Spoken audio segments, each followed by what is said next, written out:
Today we're playing, look, I was gonna play Frostpunk 2 because apparently it's out and I thought it was still in early access for some reason, but no, it's actually out there. However, right before starting the stream, I checked. I was like, oh yeah, I'll buy it. It's 45 bucks. And I'm not trying to say it's not worth 45 bucks.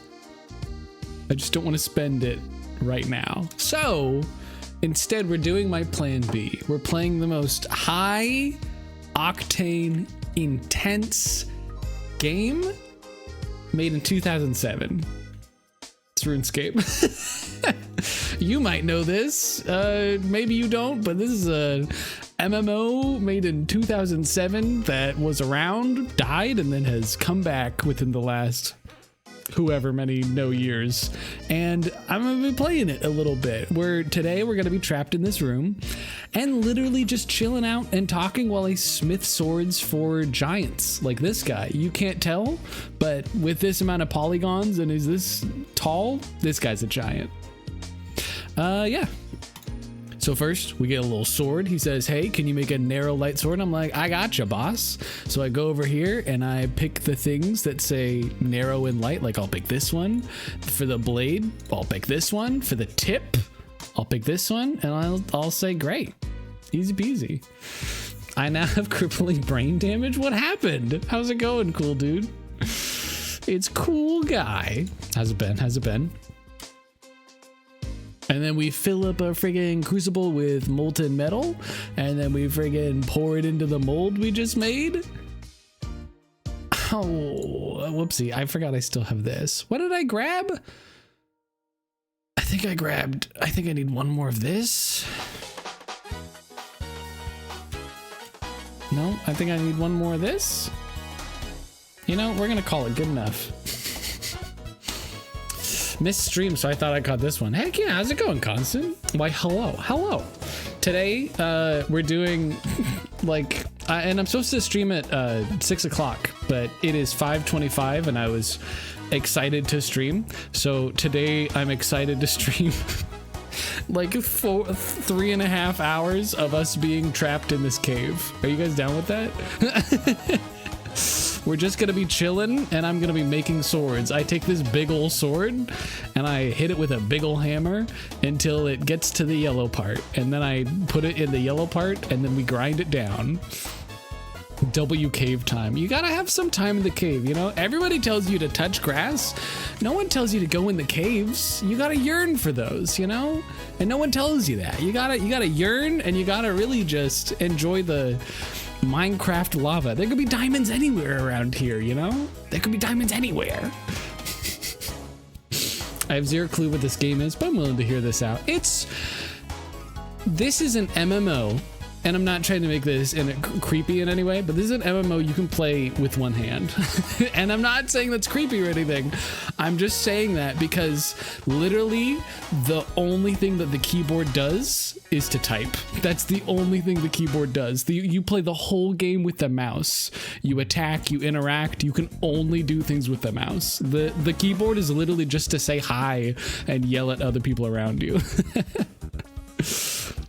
Hi, I'm awake. It's 1:26 a.m.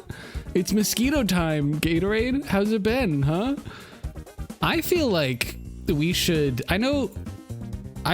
develop more, genetically engineer more animals that can eat mosquitoes. Like, I understand mosquitoes have their part probably in the whole ecosystem, but mosquito eaters, you know, the big flying bugs? Did you know mosquito eaters don't even eat mosquitoes?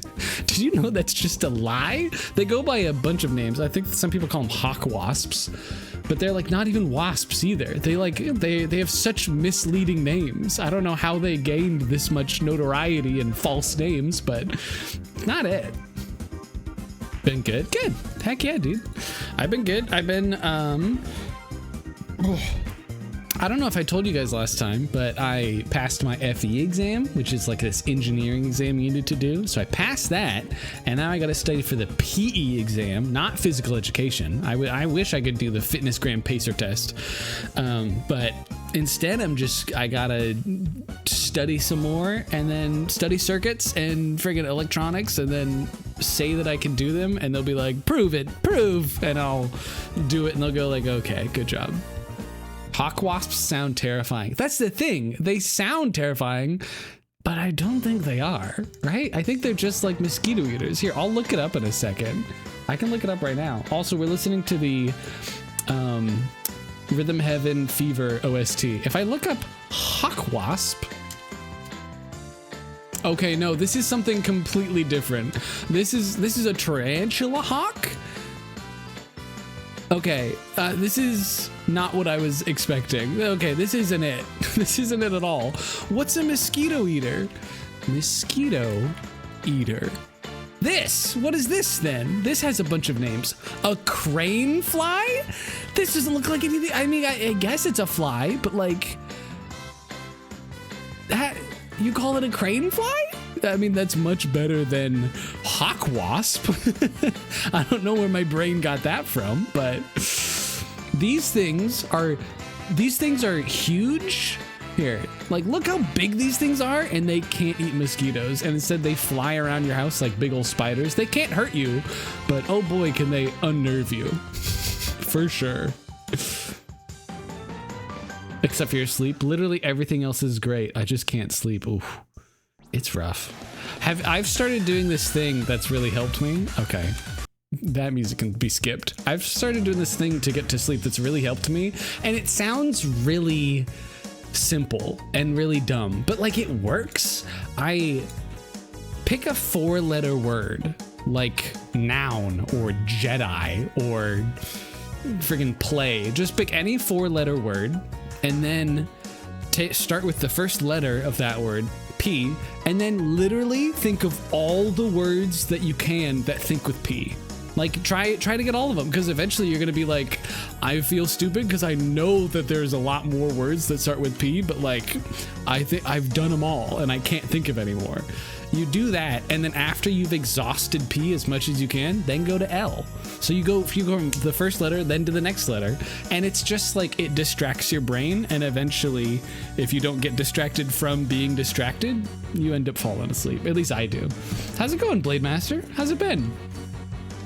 Hope you've been well. Hope you've been well. One hand is wild. Look. Jagex, the makers of this game, was like, what if you play an MMO? What if Freak Bob could play an MMO with one hand? Because the other hand's for typing. The other hand is for calling people out. So you think yourself to sleep? I feel like that's what most people do, but don't realize it. Because like, you want to think about nothing, but also you want to make sure you're thinking about nothing. You know what I mean? Does that make sense to you? I don't think it needs any explanation. I think that's easy peasy. I voted today. I put my little friggin' California voting ballot in, and they went, thank you, good job. And I went, thank you. And then I really shouldn't have done it this late, but it was one of those things of like, I think I saw somewhere else, I was like, oh yeah, I have till like November 8th or something like that. And then all this week, social media's been like, no, do you know you have 30 minutes? Yes, 30 minutes. You have till November 5th, which is the election day. And I went, you know what? I believe you, and I'm not going to fact check you. Trying to do 6 assignments in half an hour so I can get McDonald's? Dude, it's right. You got to lock in. You got to lock in. So you can get that Macca's, you can get that Big Mac. I don't know what your McDonald's meal is, but I'm a Big Mac, and I'm a big guy. I need a Big Mac, you know? But like, it was one of those things of, I would go to McDonald's and the Big Mac was always like consistently the best thing I could get. I was like, oh, this is great. Heck yeah. Dude, we just made our best sword. We did it in the fastest time, quality 115. Great. And then we just do another one. Light and spiked sword. I can do that. Ooh, we got this. And then the blade will be, ooh, this. And then this. Mm-hmm. We got plenty. And then we gonna drop this. Then we go over here. Either Big Mac or 40-piece nuggies. Are you a 40-piece nuggie Andy, Blade Master? How do you eat that many nuggies? That's so many. That's 40? That's so many. And I'm just like, I I could devour 10. So like I get where you're coming from, but to do that 4 times, that's you're strong. I'm not as strong as you is really what I'm saying. I'm a 10-piece nuggies kind of person. Here's the thing. I get that. Oh, whoopsie. I need to cool it down first. It's still too hot. It's got to be in the red zone if I want to hit it with the red hammer. Here. Cool. Oh, this actually heats it up. Whoopsie. I got to go over here. And to cool it down, you do not put things in the lava. You got to put them in the water, just by the way. I feel like McChickens are my second favorite at McDonald's. Like I don't have McDonald's a lot, and I've stopped having it as much this year for sure, just because I was like, I know it's like relatively cheap and easy to eat, but also I think I should eat something healthier for me. So I've stopped eating it as much. But like McChickens consistently would be really good because it's just whatever freaking sauce they put on that breaded chicken. I get lost in that sauce. I don't know why, but like I'm a big sauce guy, you know? I will take pizza and like I'll dip it in like ranch, but also I'll make like a friggin' spicy honey mustard type deal. I love just like making a little tasty little dip for literally whatever I'm eating. Like, yeah, you can put your fries in just ketchup or ranch or something like that, but like get me like a tasty little treat, you know, that I can just dip my fries into. That's the best. That's the best right there. Most of the next day, most of the 40-piece McNuggies go to the next day unless I starve myself and want protein, you know? That's fair. I think that's also why I really liked the McChicken from McDonald's, because I would go sometimes after the gym, be like, you know what? It's the cheapest thing that gives me it's the most protein per cent per like dollar spent at McDonald's that I can get. So I was like, hell yeah, I'll get that, of course. I got a fish fillet once and half of it was mayo. Yum, gross. That's the thing. It feels like, I know their mayo is probably just normal mayo, but it feels like it's something else. Hey, music, we don't need that right now. We don't need you to get increasingly stressful during an already hectic thing that we're doing here. Yeah, and I think it's a very like common thing, but here in California, you know, we have In-N-Out, and that's like, you know, everyone's like, oh, In-N-Out, and I'm like, it's fine. In-N-Out is just McDonald's if they, you know, put in 1% of their power into it, you know? I'm not trying to glaze McDonald's, but I'm just like, In-N-Out, I'm trying to, if anything, deflate In-N-Out and be like, In-N-Out is fine. I would rather have a home-cooked burger than In-N-Out, I think. But that's the thing, is like, I don't want to do the work and the mess and the cleanup and the prep of making a burger at home. Now, here's the thing, since we're on the topic. For me, if I can make a burger at home, I'm adding too much mayonnaise. Like, bottom bun toasted and then too much mayonnaise. I want to make it. You could call me gross for this, but I want to make it so that when I bite into that greasy burg, a little bit of, if someone's sitting across from me, they can see a little bit of mayo slip out from underneath the lettuce in the bun. I just want there to be a little escape, you know? And that bit of mayo, I don't scoop it up with fries or anything. That one, they go on and tell the story of what happened there. I do toasted bun, mayo, lettuce, burger with cheese, of course, and then tomatoes. And then I like yellow mustard. Here's the thing. I think we're talking about condiments now, and I'm heated. I feel like people put too much stock into Dijon mustard. Everyone's like, oh, Dijon mustard. Dijon mustard is just mustard, but spicier, and it doesn't have that like tang, that kick, that emotion, that love that normal yellow mustard has. Dijon mustard is like, what if we made mustard, but like we secretly dropped some like wasabi into it? And I'm like, what are you doing? You're messing up a perfectly yellow, delicious condiment, you know? I'm the type of guy who I guess I don't like sweet things a whole lot because I get sugar. I get like, if I eat too much chocolate, my tongue feels weird. And I don't like ketchup on my fries or hot dogs or burgers because it's too sweet. But my hot dog order, you know, if I'm getting a dog in my mouth, don't clip that. If I'm getting a dog in my mouth, you know me. I'm just getting it. I'm getting that dog. don't clip this, between my buns, and I'm putting mustard on it, and that's it. That's it. Hey Colbane, how's it going? Colbane, what's your McDonald's order, and what is your at-home burger look like? It's important for me. I need to know if I'm insane or if the world's against me. Am I the protagonist or am I actually the villain? Is really the answer that I want to have tonight. Okay, hold on. I used to hate mustard with a passion, but my girlfriend puts it on everything, and now I've just gotten used to it. Is it yellow or is it Dijon? That's the real question. If you're a Dijon stand, I have nothing to say to you. But if you're a yellow mustard fan, you can hang with me, brother. Both froth, both. Oh. She uses, okay, that's a different type of person. If you use both yellow and Dijon mustard, what are you doing? What are you doing? You're doing both? You're living both worlds? All right, Miley Cyrus. Oh my gosh. Hannah Montana with food? Gosh. We got Egan's down here in WA, and they got something called Goop they add to their burgers, and it's awesome. That and the scenery of all the fake dinosaurs and Jurassic Park Jeep. Hold on, what is Egan's Goop? What is Egan's Goop?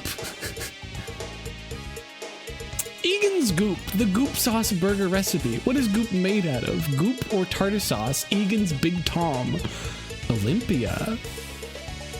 This Goop is the best I've ever had. Tried to make some at home. I don't know what they do, but it makes the burgers and fries hands down the best. Here's the thing. I once went to like an Outback Steakhouse, and I got their deep fried onion, which is really good. It's like this beautiful flour, and they gave me some sauce, and I looked it up when I got home how to make that sauce. And dude, the thing that made that sauce is it was like mayonnaise and then like a little bit of soy sauce, a little bit of paprika, sriracha, and then horseradish. You'd never think of it because horseradish, like, I think kind of sucks. It's like I don't like it, but it like kind of went hard in this sauce for this blooming onion stuff. I was like, oh, this is really good. And I would go home and I would make it, and then whenever I would make like a bunch of potatoes for the morning to have with my eggs, I would make that same blooming onion sauce. I ran out of horseradish eventually, and then kind of figured out how I can change the recipe to be what I want.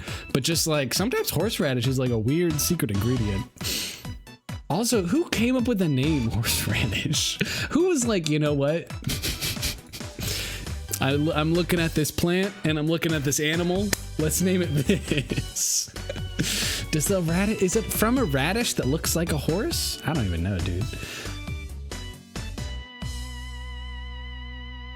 I don't ever get McDonald's. I get you.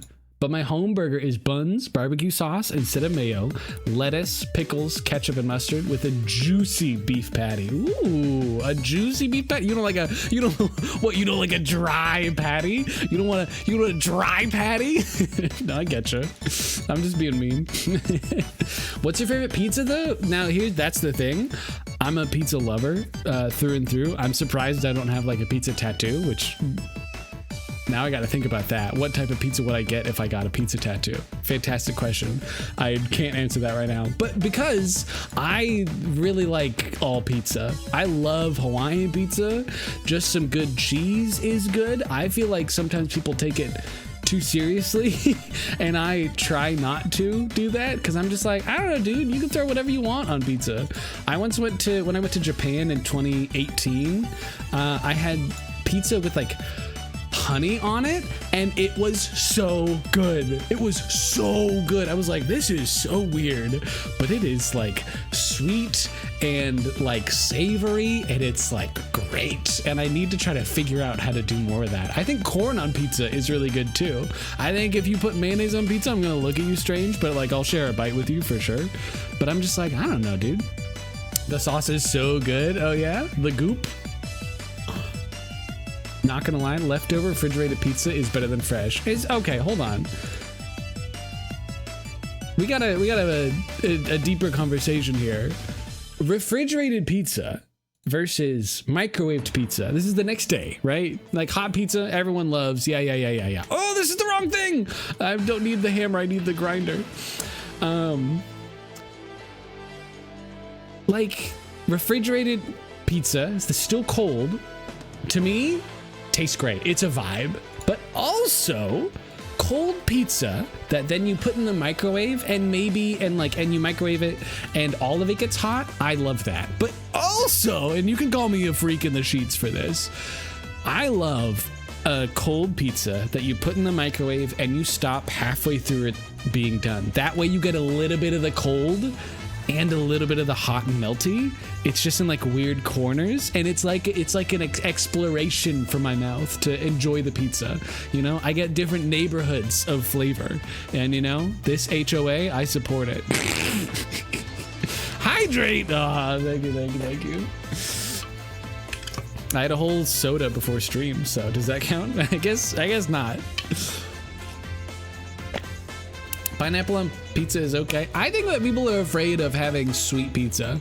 Like, you can have a whole pizza with a bunch of sweets on it if you really want. I think corn is great. I think you could put like caramelized onions on pizza is like super nice and sweet. I think people are afraid.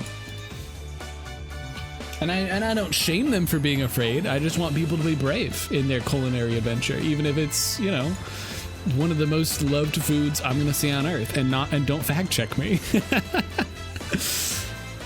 Mod pizza, roasted corn and roasted garlic is amazing on pizza. Are you talking about mod pizza like the shop?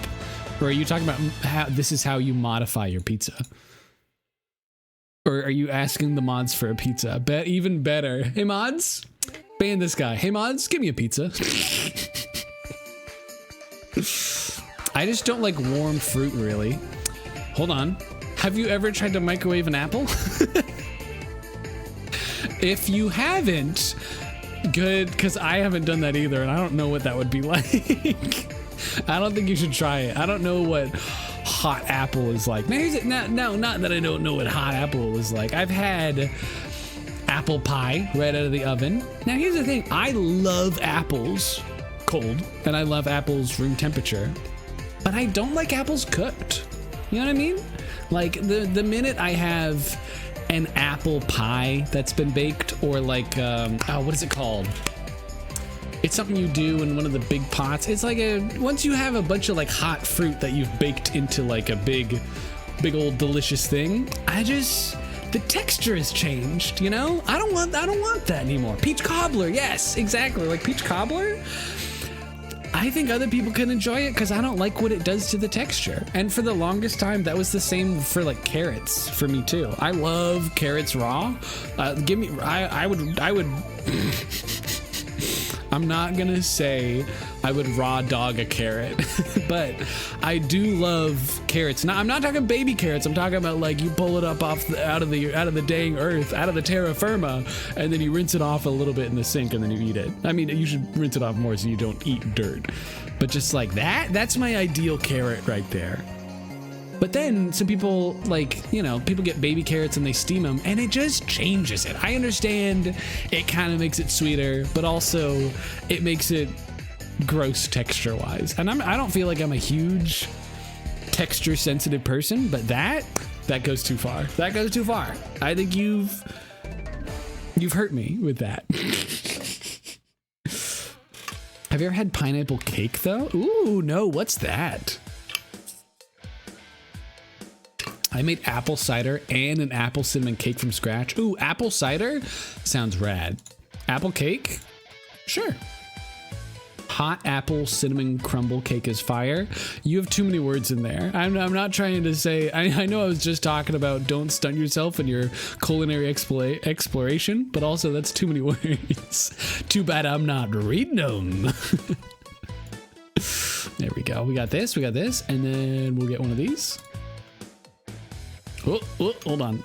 I gotta set down my bucket of water, and then we can do this. You're allergic to pineapples? Oh, rough, Constant. That's my favorite fruit. That's rough. It's always one of those things of like, when people figure out that they're allergic to food, that's gotta be a worrying experience, right? Because like you're tasting food for the first time all the time, you know? Like I tried some Vietnamese food recently, and I was like, all right, and it came with like fish oil, and I went, huh, okay. This is what like fish oil is like. And I wasn't sure if I was jazzed about it because it's like a new experience and everything. But also, I think it's one of those things of just, you know, humans are creatures of habit sometimes, you know? So people like what they like, but I think, where was I getting with this?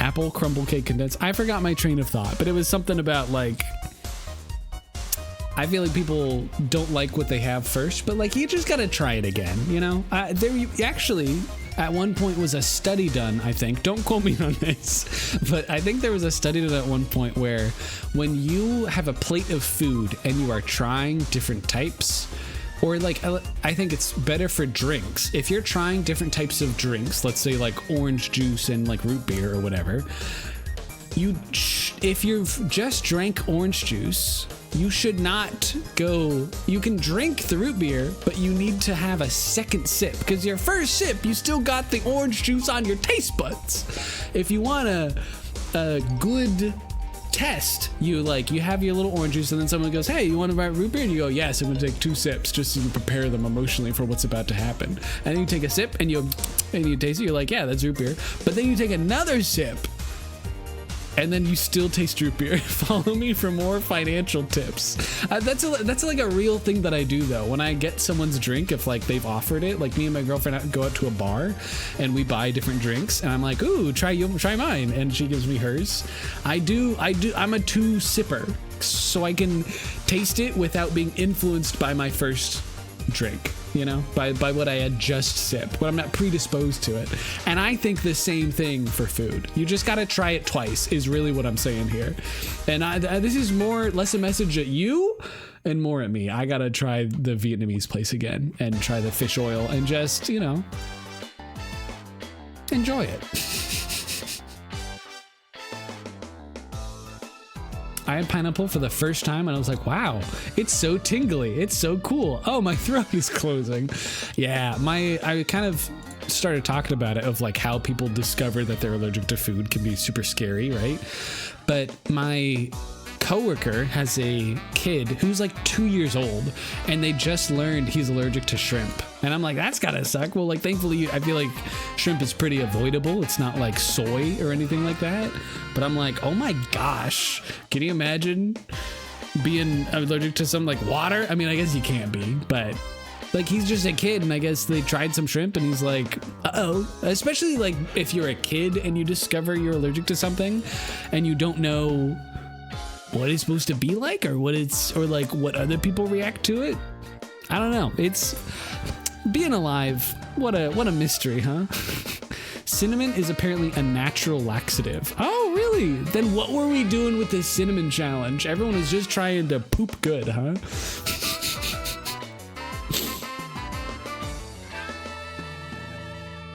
Cinnamon is a natural laxative. That's one of the things. It's like, I guess, hear me out. Sorry. My brain is going in a couple different directions, and also this music I need to turn down a little bit for me. Coffee is a laxative, right? People have coffee at, 8 a.m. and then at 8:15 they're on the porcelain throne, and they're, talking to their subjects and everything. They're on the pooper. But I've been confused before because I don't know actually which part of the coffee is the laxative? Like, is it... It probably isn't the caffeine, right? Because caffeine you can get that from a bunch of stuff, you know? Like, I had boba tea yesterday. That doesn't mean I had to immediately, you know, close the door to the bathroom and turn on the vent. Gotta do coffee. Gotta do coffee, eat an apple, and pray. I get that. I thought you were saying like, I thought you were saying do coffee, eat an apple, and pray you're not allergic to either. I was like, whoa. But I get what you mean.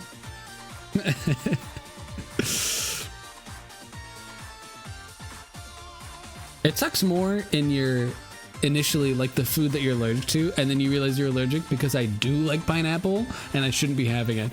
I want to shout out to the people online that post their stories of, this is how I figured out I'm allergic, or like those stories where people learn they're allergic, where they're like, yeah, you know, I like peanut butter, but I really don't like how it makes it hard to breathe. And like all their friends are like, what do you mean, bestie? It should not do that. You're allergic. And they're like, nah, I just, you know, my throat gets itchy and I can't breathe well after. And I think it's usually, you know, just because the air or something. And they're like, nuh-uh, you should not be doing this. It's just one of those things, you know? Heck yeah, we're doing another commission. We need a light flat sword. I got you, Chief. Give me a little light flat, a little serpent ricasso, and then for the blade, a little stiletto blade, and then for the tip, a little serrated tip. What an awful weapon, but he wants it this way. So, you know, the giant customer is always right. Here's the thing. Like, people always make fun of, like, older people for having prune juice to help them use the bathroom and everything. I think they figured it out. I think a little, like, prune juice would literally help, you know? If you're gonna have coffee anyway, maybe you don't need to pair it with coffee, but, like, having a little bit of prune juice just to, like, you know, start things up, that sounds great.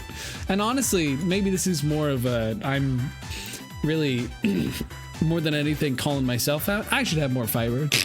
I know we're not trying to talk about like food and bathroom stuff entirely tonight, but you know, it's just one of those things. I feel like I could use more fiber. Dude, I have so much, and in that way I should have more salad, and I have so much spinach in the fridge. I should bring some tomorrow to work. I should be like, hey, I'm finally gonna eat this. And it's just like a huge bag of salad, of spinach. Here's the thing.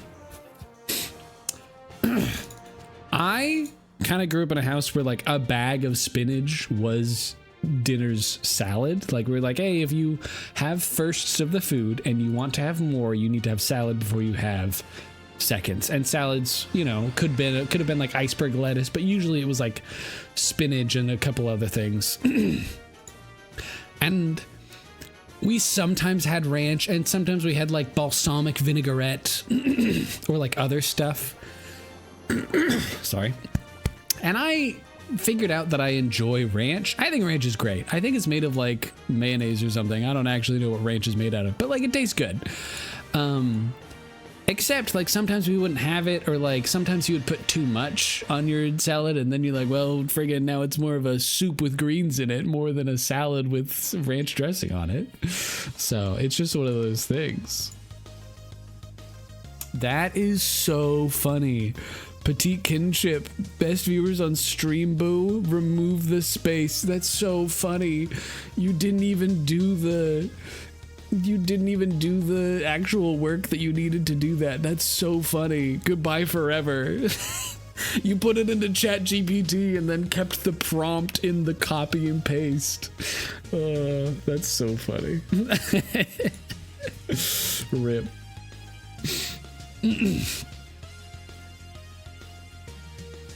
It's just a little quirk that happens, and they're ballooning like that girl from Charlie and the Chocolate Factory. Dude, is it crazy that we've had as many Charlie and the Chocolate Factory movies as we've had Spider-Man? You know, like, what are we doing here? we've had 3 Charlie and the Chocolate Factory movies now, and I'm sure we probably have had more Spider-Man movies too, but like even Batman has been restarted a couple times, and I'm like, what are we doing with this Chocolate Factory? Is it just the fact that it's public domain? Like the last movie, spoilers if anyone has been wanting to see the new one with Timothée Chalamet, but like Timmy in the movie is spoilers, he can't read. He canonically is illiterate. That's a plot point, is that he cannot read. Like, what are they doing? What are they doing with Willy Wonka as a character? They're like, let's give it to the Dune guy and let's let him never read books. Pride and Prejudice? Who is she? Like, what are we doing here? And it's also one of those things of if Charlie and the Chocolate Factory is public domain, like Winnie the Pooh, how come we don't have Winnie the Pooh movies, dude? As soon as Winnie the Pooh went into public domain, there was that weird Winnie the Pooh, like the Killer movie or whatever. I didn't end up seeing it. But then also we have Steamboat Willie now. So like, when are Steamboat Willie and Winnie the Pooh gonna like go on a date is really what I want to ask. And less to go on a date. When can I play a visual novel game of Winnie the Pooh and Steamboat Willie getting to hang out and talk? You know what I mean? That's really what I want. Hi, Leroy Robot. How's it going? Welcome. Hopefully it's not too late where you are, dude. If you're on the on the opposite side of the coast. I mean, I've never seen you before. Hello. First time chatter. How you doing? We're talking about Willy Wonka and pizza and McDonald's orders, and was there another thing? We were talking about Willy Wonka. I was going off about Willy Wonka, and we're talking about yellow mustard. Do you have anything you want to share to the conversation? There probably is one already on Steam, dude. Oh my gosh. Just got to go into the deep unknown. That's the thing. I'm willing to go into that deep unknown and come back. Here's the thing. Here's another thing. There's a lot of things that are here.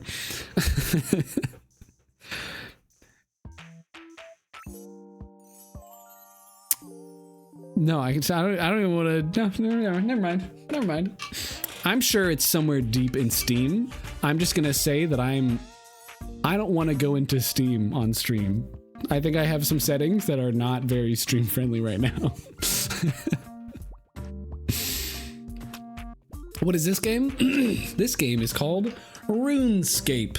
I'm a adventurer that I've mined a bunch of bars of steel and mithril, and now I'm making these giant swords for these giants, like this guy. They're telling me how they want the sword to be, and I'm like, aye, Capitan. And so I'm making those giant swords. It's an MMO, so these are a bunch of other people. I don't know who they are. Like, this guy's name is Shredded, like shredded, and then this guy is Darkhoz something. And they're doing their thing, and I'm doing my thing, and I can talk to them if I like. But it's an MMO RPG, so I'm a hero, and sometimes I do quests, sometimes I do mining, sometimes I do monster slaying, sometimes I do magic and ranged and thievery, but today I'm doing smithing. There's a bunch of skills, and today we're doing the smithing skill. There you go, Leroy Robot. You're getting it. You're getting the Twitch emotes. I have to leave early for work. Have a great stream. Bye, Constant Noises. I hope you have a great day at work. I hope you keep me up on your second monitor or open on your phone with your Bluetooth headphones, and then you get in trouble at work because you're watching me at work.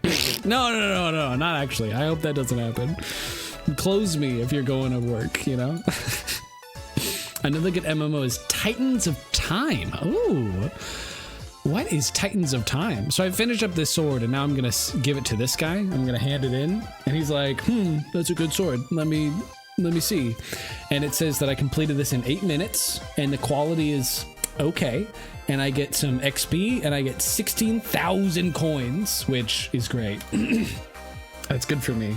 And then he's like, hey, can you make a light spiked sword? And I'm like, I gotcha, chief. Here, actually, while I do this, Old school RuneScape. Giants Foundry. This is a game that was also made in 2007, so that's why my character is literally made of like you can almost can see all the pixels. My parents said I can stay up so I can watch you. Yes, heck yeah. So this is, hold on, we're in the Giants Foundry. I need to, where is it? There's a bunch of like molds that I can unlock, but I would like to unlock them in the right order. Not the right order, but like this website is like, hey, here's the order that you should buy the molds in. Default molds are highlighted in bold. Well, this isn't what I want. And we're listening to Rhythm Heaven Fever music. If anyone has any other video game OSTs we wanna listen to, let me know. I was almost gonna put on Frostpunk, but that's like an intense soundtrack. I really like the soundtrack, but it's like super intense. Foundry reputation. Where's the strategy? There it is. Giants Foundry. Hold on. These are all the things that you can make. Like right now I'm using Mithril, and Mithril is kind of blue, which is fun. Hold on. There we go. Before 79 smithing, I have like 61. I've bought this. Also, I'm gonna buy this one, the Juggernaut Forte. And we're gonna be like, hey, whoop, not you. Hello, sir, can I shop? And then, what was it called? Was it the Chopper Forte +1? I have the memory of a goldfish, dude. Juggernaut Forte. Chopper Forte. Fleur de Blade. Choppa, the Point, Defender Tip. Where's the Thingaling? Do I already own it? I might already own it. Is this old or normal? I don't know what that means, but I have this game is from 2007. So this is my childhood game that apparently is still up and running. And there's a bunch you can do. There's a bunch of bosses and a bunch of other fun stuff. Or I can save up for these gloves. I have 1,000 points. I need 3,500. Hold on, I can figure this out. I'm gonna pick up this. Do I already have the Juggernaut Forte? Do I have the Claymore Blade?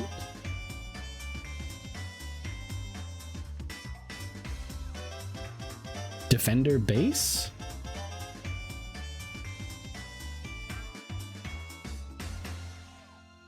Huh. I wonder why I can't see all of them. I mean, there's this one, but this one's level 79. I'm just gonna start buying some of these, like Defender Base. Together. Oh, Claymore Blade. Okay, I'll get this one at least. And then I can also get a second one. Serpent Blade? 810? Hold on. We're figuring it out. Defender? I guess I already have the Juggernaut. Chopper Forte or the Fleur de Blade. All that is it's too much money. Like, I don't have the actual levels. Like, this is level 69. I'm only level 64 in my smithing. Okay. I just had to look that up. Let's make the next thing he wanted. He wanted light and spiked, so we can do this one. We can do this one, and we could do this one. Ooh, look at that. That's a crazy blade. That's like Cloud Strife. My gosh. I'm sorry, I've been a bit coffee at work today, which has been a little bit frustrating. It's one of those things where like I'm not even sick. I don't feel sick. I don't have any other symptoms, but it's just my body goes, it'd be really cool if you were just hacking up a lung all day. I mean, is this old RuneScape or the normal RuneScape? This is old RuneScape, because this is RuneScape, old school RuneScape, but you're right, there is RuneScape 3, which is the new one, and People like it. I like this one though. I like the look. And I used to play this one as a kid, so this is what I like. But and like they look super different. Apparently there's like other skills and a bunch of other stuff.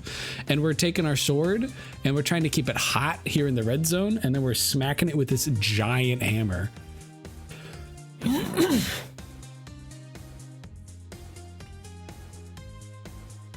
Why do I have twin cat maids compete to spoil and pamper you ASMR on my downloads? Look, that's, you know what? sometimes, you know, you just gotta know what it's like to be pampered, you know? I've never gone to like a masseuse, but I can imagine. That's the thing. I've learned, like, I don't know if I ever actually want to go and get a massage or anything from anyone, just because, like, I don't know, it feels weird for me. I'm just like, hey, it's almost like a instinctual thing of like, I don't want anyone touching my back, because that's the part of me that I can't guard. I feel like a turtle. Like, I'm like, hey, don't touch that. I don't want that. But it's just one of those things. I'm just like, you know, it's a weird, like, psychological thing, and I don't know why, and I don't know how to fight it. Like, my best friend has this thing where he hates it when anyone tries to touch his neck. And like, that is in the same vein of like prehistoric, you know, weaknesses of people. Is just like when animals try to bite each other, they try to bite the neck because that's where all the air goes and all the blood and everything, you know? And so I feel similar to him. He's like, I don't want people to touch my neck. And I'm like, I don't want people to touch my back. Like, I guess you can like massage my face because that's in front of me, but like, don't you dare touch my spine. That's mine.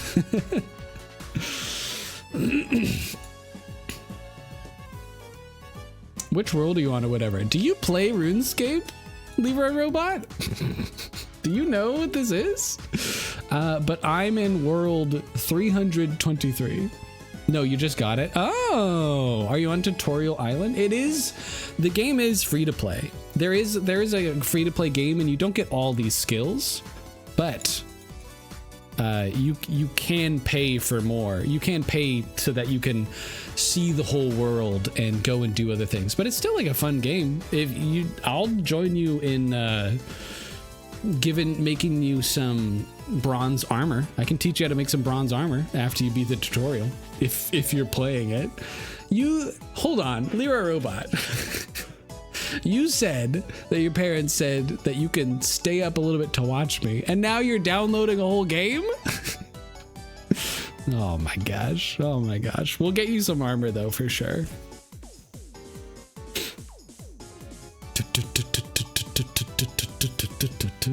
Shh, don't worry about it. I get you. I recently tried to watch Inside Out 2, and it's like, okay, it's understandable because this is part of life, but like, it's weird when the characters grow up so much that they're almost not indistinguishable, but I'm like, whoa, the passage of time. Like, I watched Across Into the Spider-Verse and I'm like, yeah, that's Miles Morales. But then you watch Across the Spider-Verse and he's like, oh, it's still Miles Morales, but now he's built different and he's got a mustache going on in at least one scene. And the same thing was happening with Inside Out 2. I was like, oh, Riley is like, oh, she's like going to high school or middle school or something like that. I kind of stopped halfway through. Okay, I gotta go eat. I'm gonna call it a night. Take care. You too, Colpane. Have a good one. Hit the gym and enjoy your apples. Hope you have a good one, my man. Thanks for stopping by. Appreciate you.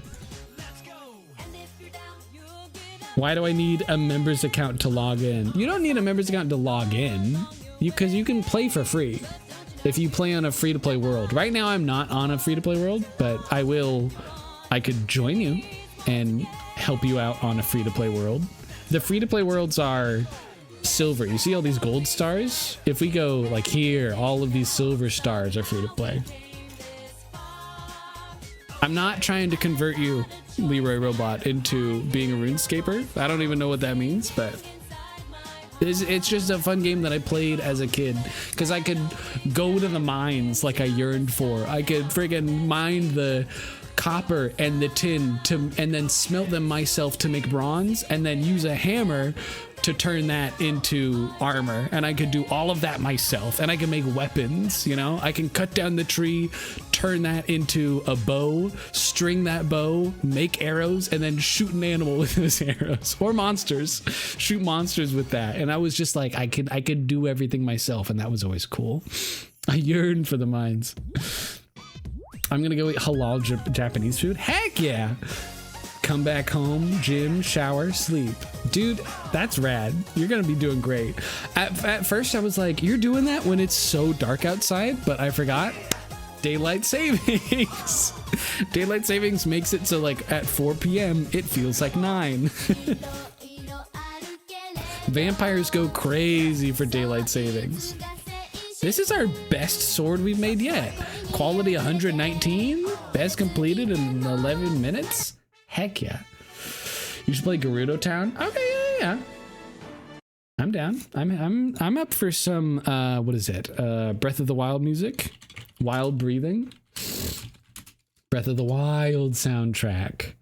And then we need a little yeah. And then can I get a playlist? And then we'll find it in here.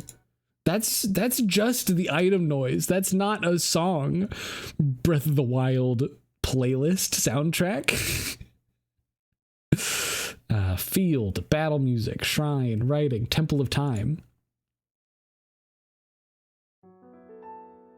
Dude, Breath of the Wild is such a good song. You're right, and we will do Goron City.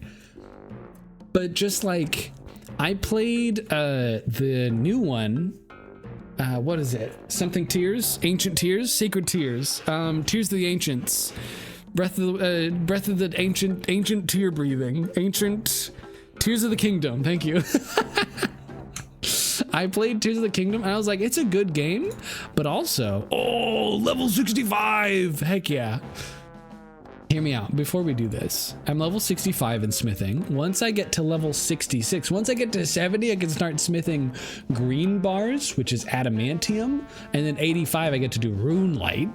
And then can I actually do, I'm at 65 right now, and 66, I get to make mithril plate legs. Oh, I get to make my own mithril armor. That's gonna be poggy woggy for sure.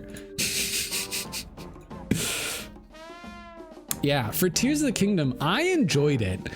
I was slow to play it, and that's on me. I was very slow to play it, and it took me a while to beat it because I had to beat Breath of the Wild because I hadn't actually finished playing Breath of the Wild by the time Tears of the Kingdom came out. I know Tears of the Kingdom. I know Breath of the Wild came out in like 2018 or something like that.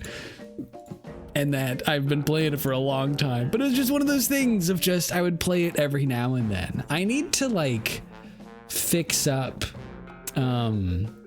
my, almost like my gaming schedule, because here's the thing. I played Breath of the Wild and Tears of the Kingdom on my Switch, but I only really I don't play my Switch when I'm at home. And I don't know, I can't totally tell you why. I'm in Marina for work, so I stopped by the beach. Keep an eye on your phone for some fire sunset time pics. Heck yeah, Coldplay. Thank you. Here's the thing. When I'm at home and I have access to my computer, I want to be on my computer, you know? It's like, if I have access to a big flat screen TV, why would I watch something on my phone? Why would I watch something on a 2x4 inch screen when I can see the big one, you know? Why would I drink bad water when I can have the tasty water? You know, are you putting down what I'm picking up? It's like one of those things where, and I think I always do this to myself where I try to do too many sentences at once, and then I end up stopping all of them before I can even make a point, before I can even get there myself. I think I have my priorities a little whack, because like the Switch has good games, and I enjoyed playing Tears of the Kingdom, and I enjoyed playing Breath of the Wild, and I enjoyed those games. And here's the thing, I can even play it on the computer. I can stream it. I even did. I streamed a little bit of Breath of the Wild here and there. But this is the same problem with books as well. When I'm at home, I'm not a big book reader, but I'm trying to read this book right now that I'm enjoying. And me and my friends are also reading it all at the same time. So we have a little book club. It's very fun. But it's one of those things of just, when I'm at home, I don't want to read. I want to make 1,000 swords like a samurai here in RuneScape, you know? Look at me carry this huge sword and dunking it into the lava. It disappears, but just imagine I'm dunking it, you know? My character's really good at being a mime. Oh, excuse me. My nose is so itchy. I got streamer nose. Here, give me a second. The temperature is going to go down a little bit, and then I'm going to smack it on this hammer real quick. I'm going to moisturize my nose real quick, because that's the one thing that actually gets rid of my streamer nose, is if I actually just put a little lotion on it.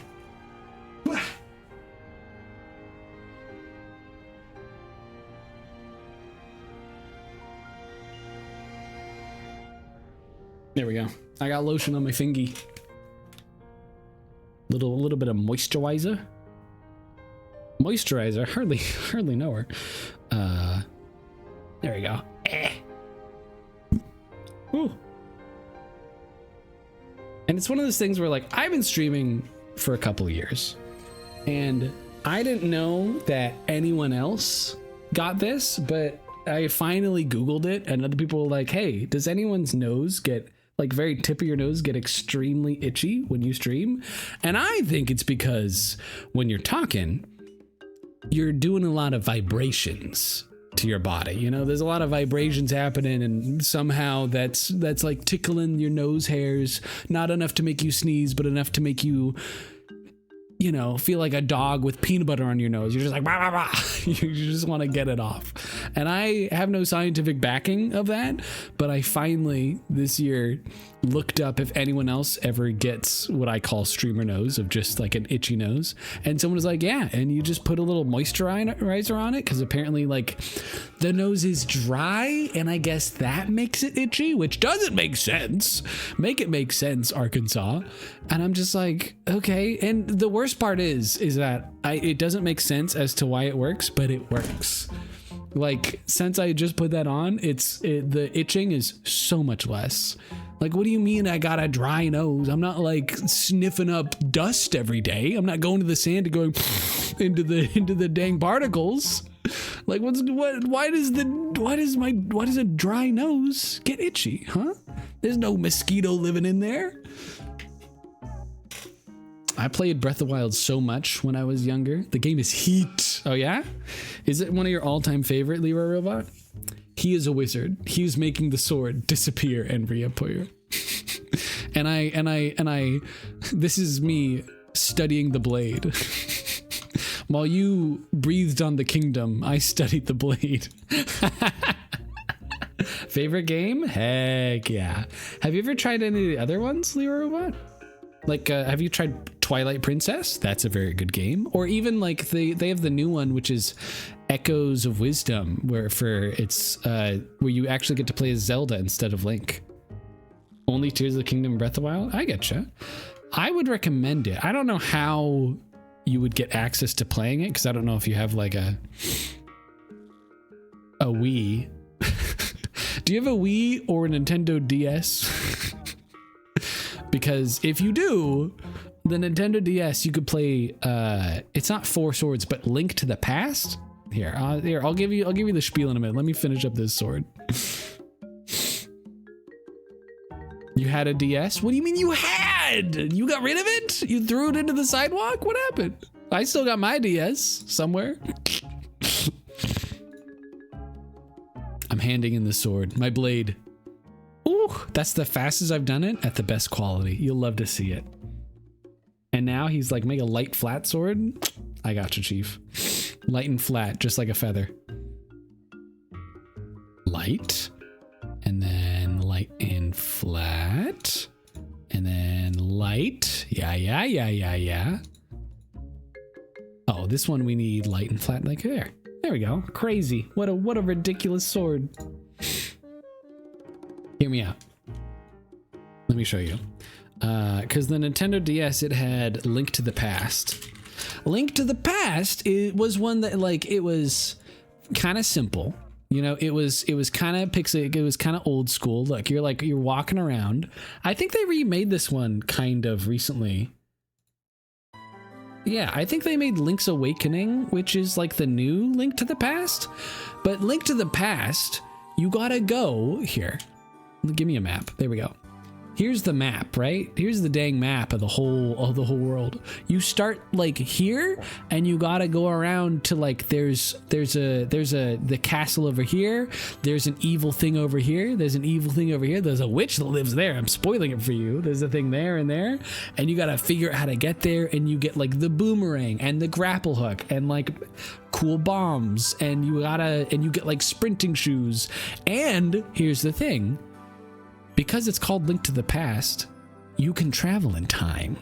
Just like in not just like in Tears of the Kingdom, but like you can kind of travel in time. You go to this map, but on a different timeline in like a world where Ganon won, and then you got to do things to help your present world so that you can kill Ganon again. And Ganon in this one, let me show you.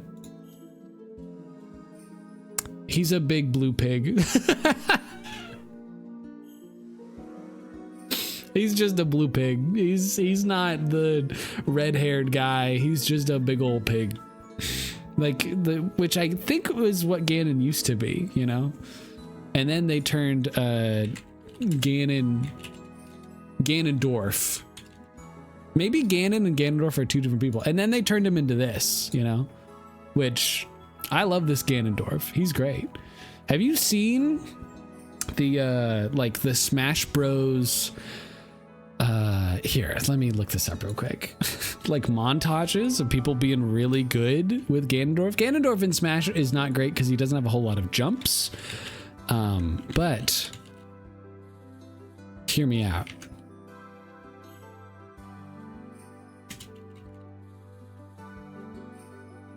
Did this player ever play Ganondorf? Shame. What is this image? Lore accurate Link versus Ganon? I think it's crazy that they gave Ganon this face. I think it's crazy that they made him. He's showing his gums. He's showing how good of a dentist he has. Absolutely insane. Anyway, we got to make more swords. The mines demand it.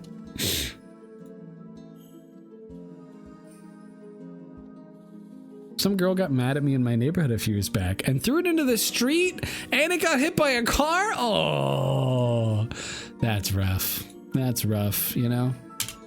Just so you know, I don't know what riz you were trying to put on her, but don't do that one again. Otherwise, you know, she'll grab your phone or something. I played that one, but I didn't like it. You didn't like Link to the Past? That's okay. It's kind of hard. It's like a long game, and it's kind of confusing.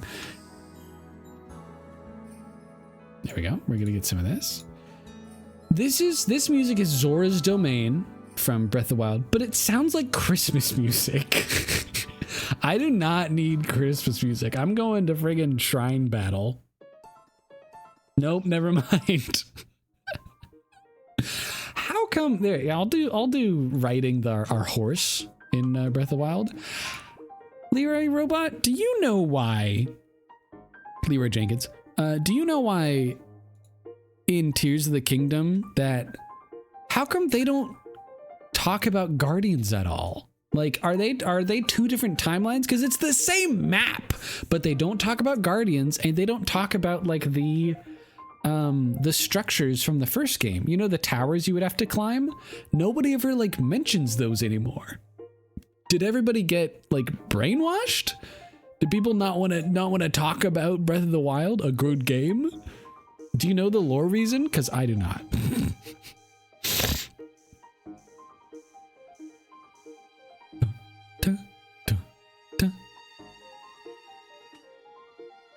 Okay, we gotta go over here. We gotta cool it down because grinding it on this grindstone is gonna heat it up a little bit, like a microwave. 30 seconds on high. Delicious, hot serve. This is good music. I always liked like the little writing music. Breath of the Wild is really good. Tears of the Kingdom was also good in different ways. I think they were trying to do different things and they do them successfully. Like, yes, it's still like an adventure game, but you know, the Guardians, the towers, and all the stuff that Ganon did disintegrated when you kill him at the end of the game. Oh, okay. I guess Hudson still does get to be president. So like Hudson still rises to power in each one. And I guess Terrytown still exists. I don't know if I actually ever went to Terrytown in Tears of the Kingdom. I should check. I should check in on Terrytown, see how the people are doing. Are people good? Are they just chilling over there in Terre?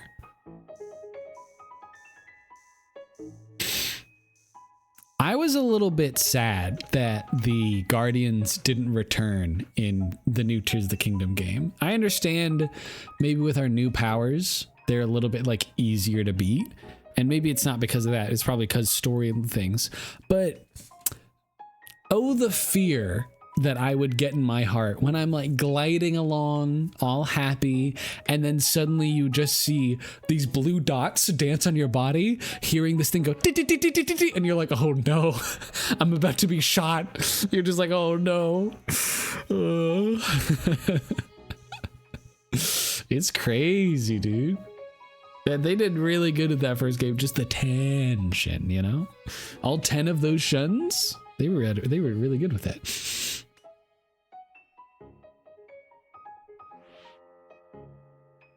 Sorry, give me a second. I smell burning and I want to make sure it's not my house. Chill out here for a second. Here, you can look at my guy hold this huge sword and his belly pumping through it sometimes.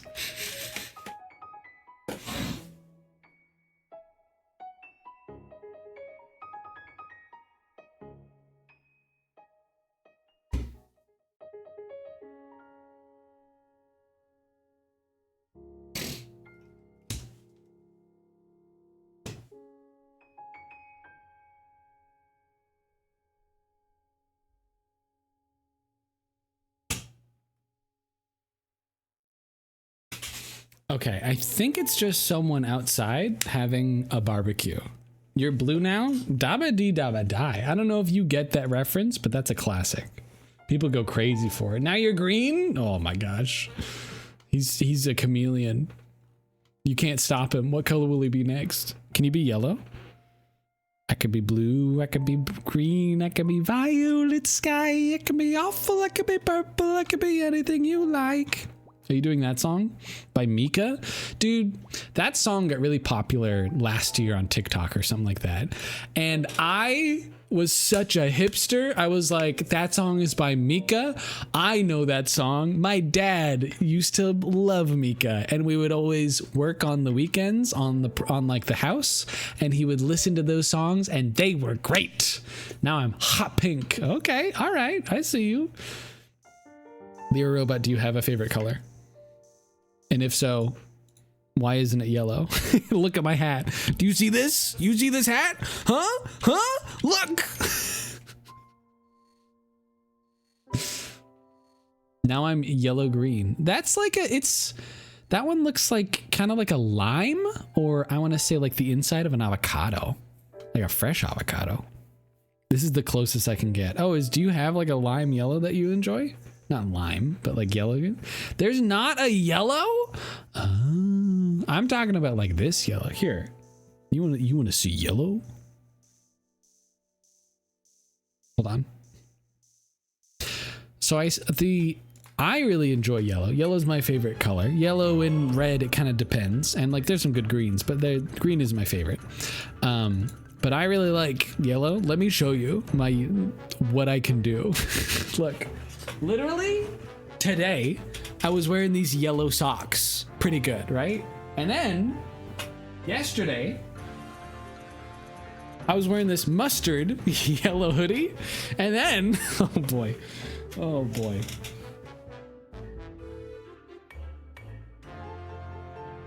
And then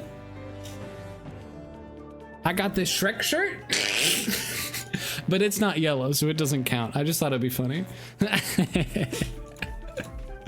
You were a minion for Halloween? Heck yeah. You painted your skin yellow? Nice, nice, nice, nice.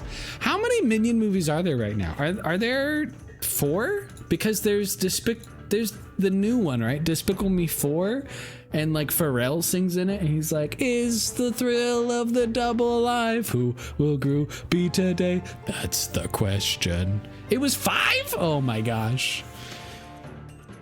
Do you have a favorite? Was the first one the best, or is like the new one kind of bumping with it? Oh, sorry, you guys can't see the game. I guess you guys don't super care, but ah, jump scare. Ah. Okay, I'm done. Look at her though, huh? Oh, no, that's wrong.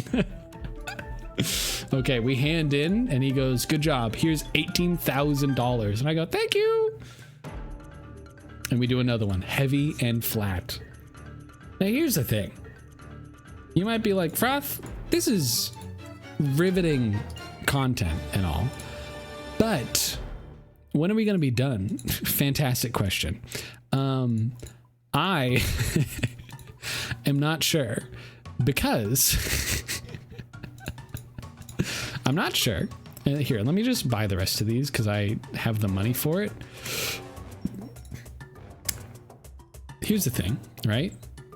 I use up 14 bars of mithril, and I use up 14 bars of steel to make each sword. So you can do the math, because when I drop my bucket and I come over here, inside my bank, I have 900 mithril bars and 1,500 steel. So I don't know how long I'll be doing this for, but if I'm using 14 and I have 950 bars left, divide those, do the math for me. How many swords do I have to make? How many roads must a man walk down is really the question. I'll do it. There was Despicable Me 1, 2, 3, then Rise of Gru, then 4. Does the Minions movie count? Because does the Minions count as Despicable Me, or is that its own thing? Because was Gru even in the Minions movie? It's 954 divided by 14. How many swords do I get to make? You forgot about the Minion movie? Is it 6 then? That's crazy. It's like, I really liked watching, what is it? Ice Age? The Ice Age movies were really good, especially the first one. The first one is my favorite. But then I think eventually there was like 6 of them. There's 6 Ice Age movies? Oh my gosh. How many times are they gonna have this Ice Age? How many times are we gonna teach you this lesson, old man? It's crazy. We have to make 68.14 more swords. Oh my gosh, I believe you. Well, everybody strap in. Now here's the fun part, right? If I have to make 68 more swords and each of them take about 10 minutes, how many more minutes do I have to do this for? I'm giving chat a math exam. What game are you gonna play after you make all your swords? That's a great question. Tonight might just be sword making, you know? Tonight might just be this, but next time I stream, in 2 weeks, or if I figure out a better schedule and can do it more often, I got options. Here, do you want to see my inventory? Oh God. What do you mean? What do you mean you're not thrilled by watching one person make swords over and over? This is what blacksmithing is all about. It's about carrying huge swords and being a wizard and teleporting your sword in and out of the pool.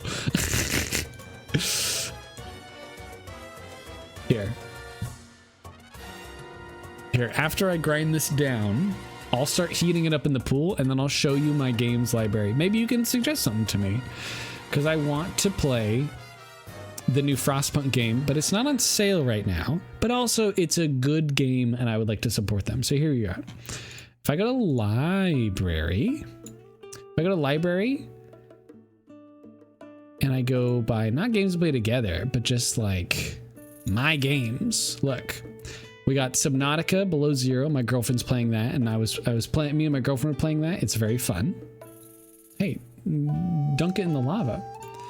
We got that. We have Titanfall 2. We have Baldur's Gate. We have Deadlock. We have Subnautica 1, Factorio, World of Goo, Risk of Rain, Dark Tide, Soul Calibur. I would love to do some Soul Calibur on stream, actually. I'm not very good at it, but I would love to make some characters. I got Assassin's Creed. I got Halo. I got Assassin's Creed Black Ops 1, the first one. And I know there's number 6 coming out, right? I have Shipbreaker. I have Lawn Mowing Simulator, Terraria, Grounded, Fully Yoked Edition, apparently. Elden Ring, Yu-Gi-Oh! Master Duel. I've played that twice. Lethal Company. How's it going, Goobertown? I'm showing off all my games. I got Hot Wheels Unleashed. I got Crypt of the Necro Dancer. I have Poppy Playtime. I have Ember spelled wrong. I have Shadow of War, good game. I have BPM, Bullets Per Minute. I have Portal Reloaded. I need to beat Portal Reloaded. I haven't actually done that. I think I tried to play it once on stream, and during a 24-hour stream, and I was like, I can't do this. Like, it was too hard for me.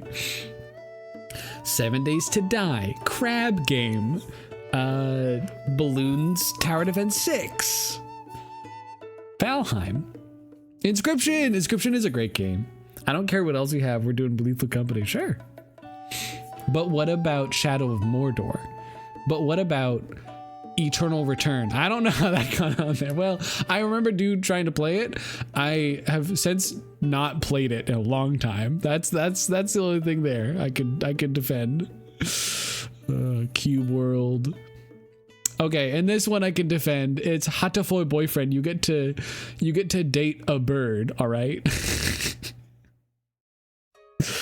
Emoji.io. I don't know what that is. Don't worry about it.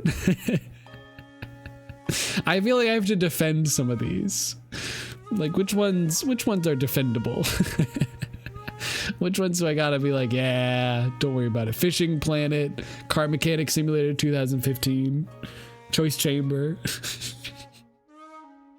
Wait, you actually played Total Accurately Battlegrounds? Yeah, I played it a couple times on stream. Here. Oh yeah, I guess they do have the date of when I played it, huh? Where was it? Where was it? I can just look it up. Can I show you something? I haven't played it since April of 2021, but can I show you something? I'm not gonna be able to show it to you because it has copyrighted music on it. Ah, man. Here, hold on. If you look me up on TikTok, if you have TikTok, if you don't, that's fine. I had a couple of TikToks that I made while playing Totally Accurate Battle Simulator. And there's one where I'm like talking and I'm looking around and I'm like, oh, what's happening over there? And then I make it on beat with the music. A laser drops from the sky and I'm just like, oh. It's not one of my favorite ones that I've done, but I'm very proud of the edit that I did for that TikTok. I love TBG, one of my favorite battlegrounds. Oh yeah, Goober? It's fun. It was hard to play and I wasn't very good at it, but it was fun. I need to play Hyper Light Drifter. I have so many of these games I have yet to play. Kingdom Come Deliverance, Lego Star Wars, Lego Pirates, Lego Indiana Jones, Lost Ark. I don't know. I'm not going to play that. Mass Effect 2, Metal Hellsinger. Oh yeah, I actually bought Metal Hellsinger. I don't just have the demo anymore. I need to play that on stream. Piku Niku, Polybridge. There's too many games I have. I got a friend to play with me, and it's so fun. Heck yeah. Apparently, I own Super Hot. I did not know that. 30 Fights of Loving. It's not what you think. It's a game where you fight. Oh, hold on. Right, we're still making the sword. We're still studying the blade. Remember, everybody? Even with my friend, we still suck. It's hard, dude. You're versus other people that could get, you know, so many other good stuff. It's crazy. It's hard to do it. Have you played Nightfall? I've played Diesel Knights. What's Nightfall? And Diesel Knights is the Titanfall 2 game that's slowly coming out. Titanfall 3. They can't call it that though, so it's called Diesel Knights. It's a fan-made one. And I'm excited for that. Good music, I'm skipping. Good music, I'm skipping. Good music, I'm skipping.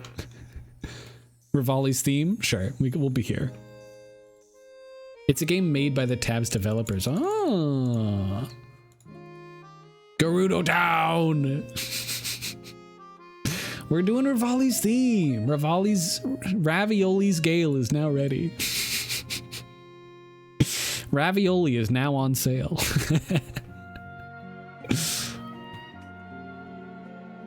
Yes, Rivali Daddy. Sure. I mean, like, he's got too many feathers, but I getcha. Just imagine he could lay an egg. I don't know what I'm going here. I'm gonna stop. Have you seen web fishing? Yes, that's the one that's like, I've yet to play. I think we should play it on stream. Is it free? I would love to play web fishing. I know it's just like, what is it called? It came out the same day Doom did. It has Nook. You live on an island. There's a bunch of little islanders with you. What is it called?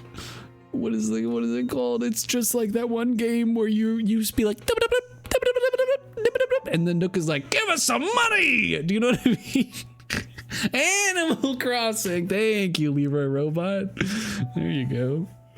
The robot knows all, huh? The AI is gonna win. Yeah, it's just like Animal Crossing, except all I know is that you can fish up some huge fish. And hear me out. In real life, I've caught one fish. But in video games, dude, I love fishing. When me and my girlfriend played Stardew Valley, I would help out on the farm. And then when I'm not working on the farm, I'm fishing. So naturally, the only thing I post about is fishing. And so all I would care about was fishing. And then when I wasn't fishing, I was working, because working is what you got to do. And then when I'm not working, you know where I am. I'm back on that dock. I'm back fishing when it's raining so I can get that friggin' rare squid. It's actually $5. Ooh, okay. I should ask people in the Discord if people want to play. I'm sorry, what was it called? Web fishing. We should play web fishing on stream. That could be kind of fun. $5 of fun, you know. All right, I hand it in, and he goes, "Good job. Here's $20,000." Great. 68 more swords to go. I really want to play this game called Carry On. Ooh, I know exactly the game you're talking about. It's a great game. I haven't played it, but I know enough of it. I think I watched a friend play through it, and it's rad. Instead of playing as the scared people in being chased by a monster, you get to be the monster. You get to be the thing that's crawling through the vents, that's eating people alive. You get to be that. I think I saw Markiplier playing it. Heck yeah. And like, it kind of turns into a puzzle game, which is like great. Like, you don't think about it, but just like the game starts presenting you with people that, you know, you have to start dealing with in interesting ways as this monster, and sometimes you got to get bigger and sometimes you got to get smaller. So like, it's a fun game. It's rad. I think it might be on Switch. I should get it. Not on Switch though. If I get it on Switch, as we've talked about earlier today, I'm not gonna play it. I'm so bad at playing my Switch games. Here's the thing. I do have Balatro. I thought you closed the Discord. I have it like half open right now. Like no one really talks in it, which is fine. But like, you know. I don't know if you have seen it, but I've been on and off of the Binding of Isaac. Oh yeah? How are your runs going? How far are you right now? Are you on Dead God already? What's it called? I must join. I can get you a link, Lever Robot. Just remind me later. Is that cool? I don't want to do it right now. I'm studying the blade, you know? Smile.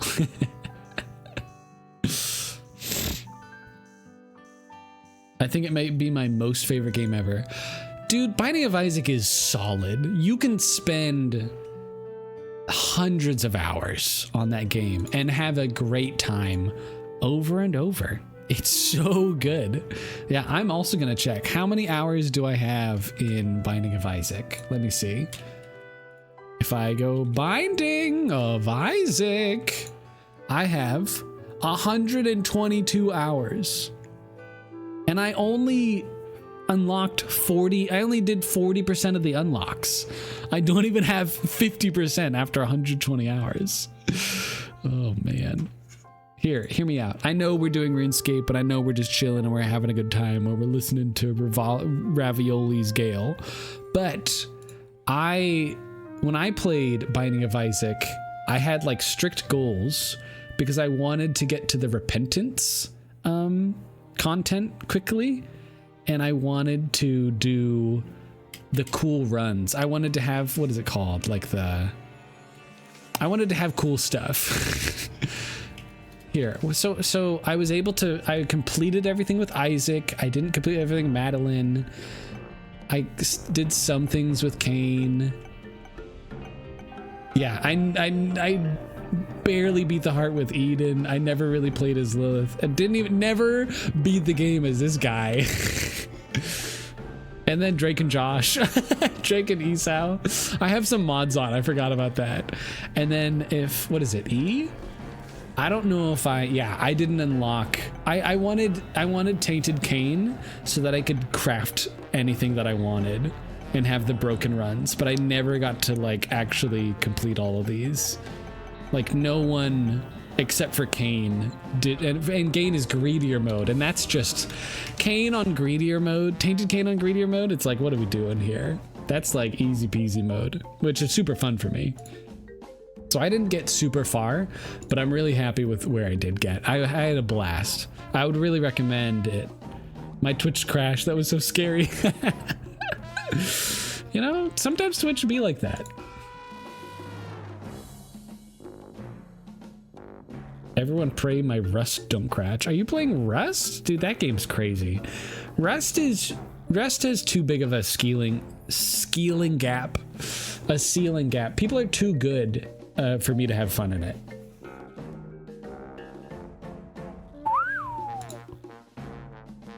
You only have 200 plus, and I'm like right behind you. Right now I have all of the normal characters and some of the tainted characters. Nice. I hope I didn't spoil anything. Hopefully I didn't. But just like, it's a great game, Goober. Tainted Samson is so fun. Isn't he the one where Tainted Samson, I know, like, doesn't he have, is that the one where you're the ghost and the skeleton can do melee and the ghost is pretty much like the Lost? Or am I thinking of someone else? No, because Tainted Samson, you get more red and then you get to hit more people. You weren't spoiling a thing? Okay, you've seen the whole thing? Okay, no, that's the Forgotten. Oh, I at one point really wanted to get good with Blue Baby. I was like, you know what? I want to be the poop guy for some reason. I feel like the poop guy could be really fun to play with. And then I just didn't play them a whole lot, or I found out that they weren't too fun. I think like Cain is always easy to play with, you know, Maggie and stuff is easy to play with, but I like that they introduce other ways to play, you know, like Drake and Josh or Jacob and Esau. I think that's super cool how it's just like, yeah, you've beaten it so far with these people, but now can you handle 2 people?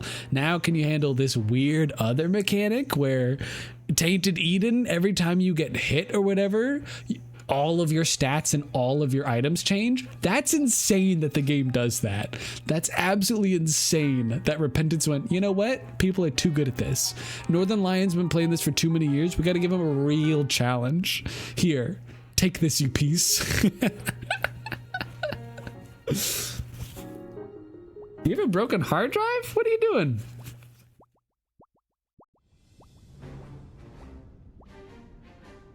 Tainted Eden is the best character, kind of. Kind of? What do you mean? How so? Explain, America. Arkansas is not Arkansas. I guess you could say it's the best character because it, like, if you have a bad build, you just get hit and then you're on a new one now. And then if you get strong enough, then just don't get hit.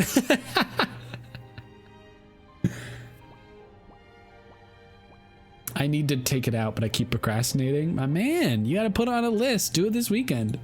Do it this weekend. One of my friends said that the first time you pick up an item on the floor. Sorry, hold on. One of my friends said that the first item you pick up on the floor, every other item rolls into that item pool. Oh.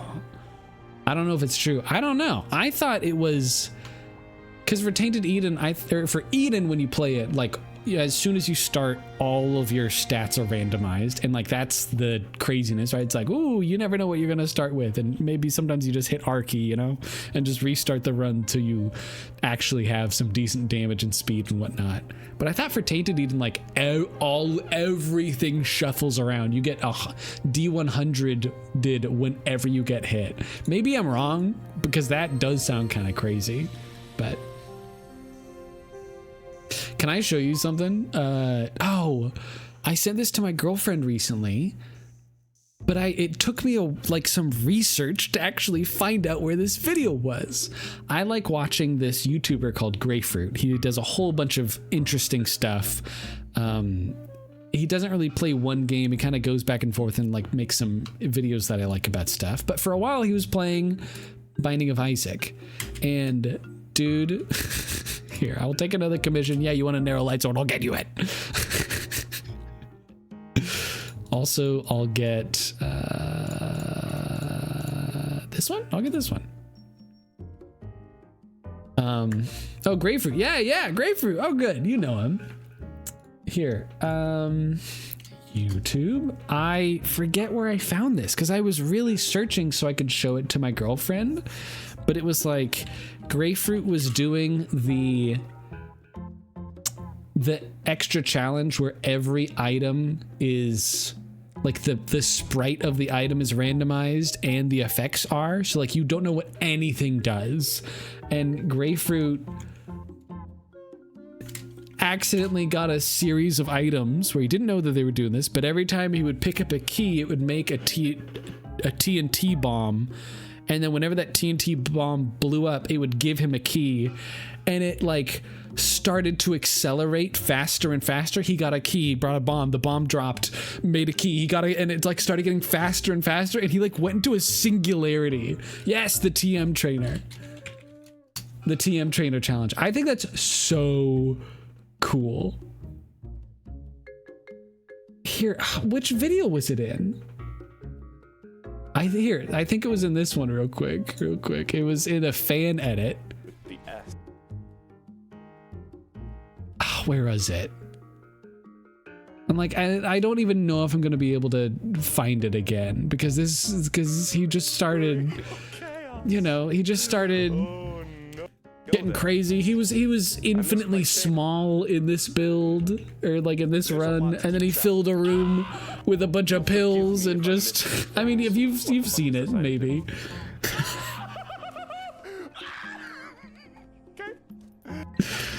But just like, I love that you can do this to Isaac, and I think more roguelikes should be like this, you know? Risk of Rain should be able to be ridiculous. Like this. Risk of Rain kind of does that with its item stacking, but just like, look at this. Look, you should be able to break the game. I know the encoding is going real good. The encoding's going real good. Oh, here it was. Okay. Here. there. A massive blue fart appeared when I shot. Was that meconium? Or like the holy poop? I love this clip so much. Helping hand. Flush. Is this like broken? So that I just keep getting these forever? I'm gonna start mashing. Just getting all these. Yeah. Okay, we're getting there. We're getting there. There's the build-up, the setup. Just run back and forth. Oh, I make a troll bomb every time now too. Great. The keys start every time he picks up a key. No. This is fecal funny now. This is appropriate. Fuck me. Oh, God, the keys. When does it end? When does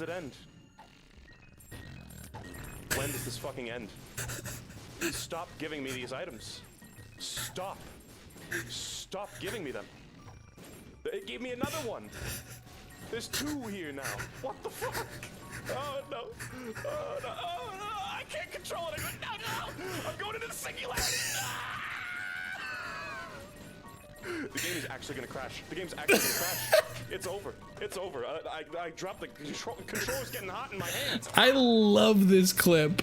This is fucked up. He breaks the game. My mouth is sewn shut. Get me out of here. Get me to the door. I died. Oh, he's just caught in a loop and he can't get out. That's my favorite clip, and this is unmodded Binding of Isaac. It's just the TM Trainer challenge. I love it so much. And he doesn't know what anything was doing, but it was certainly doing something. just do that. Just do that. Come on. I don't know why people say Binding of Isaac is hard. Just create a singularity. What are you? It's easy. Okay, we're making another sword. We went on our little field trip, our little detour. We have, what is it? Lyra Robot, are you counting? What we need with the amount of mithril bars I still have, we can do 67 more. 67 more swords. Oh my gosh. I mean, we're not gonna do them all tonight because each one takes 10 minutes, so that's gonna be 670 minutes of that. That's 11 hours. We're not doing all of them tonight. I hope you know that. You haven't been counting? Come on. No, I'm just kidding. You do not have to. You can just enjoy the stream and whatever we're talking about. You're good. Yeah, I don't want to give anyone in chat homework while they watch the stream. Clearly, you haven't made a thermonuclear bomb in Isaac? Oh my gosh. No, but I've thought about it. I've thought about having like the perfect run of having like Dr. Fetus and then also like the insane mega bombs and then poison bombs and then friggin' the other like bomb things. Bombs heal you or whatever, or make you immune to the explosion damage. I just love that you can try and do like themes like that too. I think in roguelikes where you get items like Risk of Rain or like Binding of Isaac, it would be nice if there was a mode where half the fun of it is starting a run and dealing with the RNG you get, but sometimes you want to try to get a specific build going, you know, that you've never done. Maybe you're playing Slay the Spire and you're like, okay, instead of going for a strength build this time, I'm gonna go for a poison build, you know, with the silence or the whatever the green person is in Slay the Spire. I wish you could just let the game know, be like, hey, I still want things to be randomized, but I would appreciate it if you could lean the RNG a little bit in favor of the poison stuff so I can actually get that build. I think that would be really fun, you know? Like I play Balatro or Balatro, however you want to say it, on my Switch. And I would love to like go in and be like, cool, I'm only going to be playing faces. I don't want to have to do anything with numbers. I'm going to slowly try to like get them out of my deck from 2 through 10, and I just want to deal with like the face cards. Like that's rad, and I think that should be legal. Pyromaniac? Yeah, it's I couldn't remember the items, but like there's items that like make you immune to damage, and ones where the bombs turn into like glitter, and the bombs give you items, and the bombs, you know, are great. Goodbye, Froth. I have to go to bed. All right, Leo Robot, thank you so much for stopping by. I'm so glad you could catch the stream, and I hope you sleep well. And I'm doing the wrong thing for my sword. Ooh. All right, it was too cold. Whoopsie. Well, there goes that quality of it. That's okay. We're still gonna get a little bit of money back. There we go. Goodbye, Leo Robot.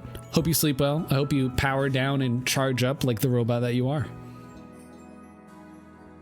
Froth, yes. You dingus. Oh, look.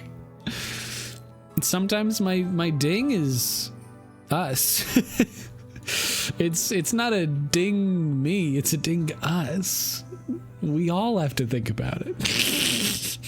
We are studying the blade and hitting it with a giant hammer and dunking it in lava.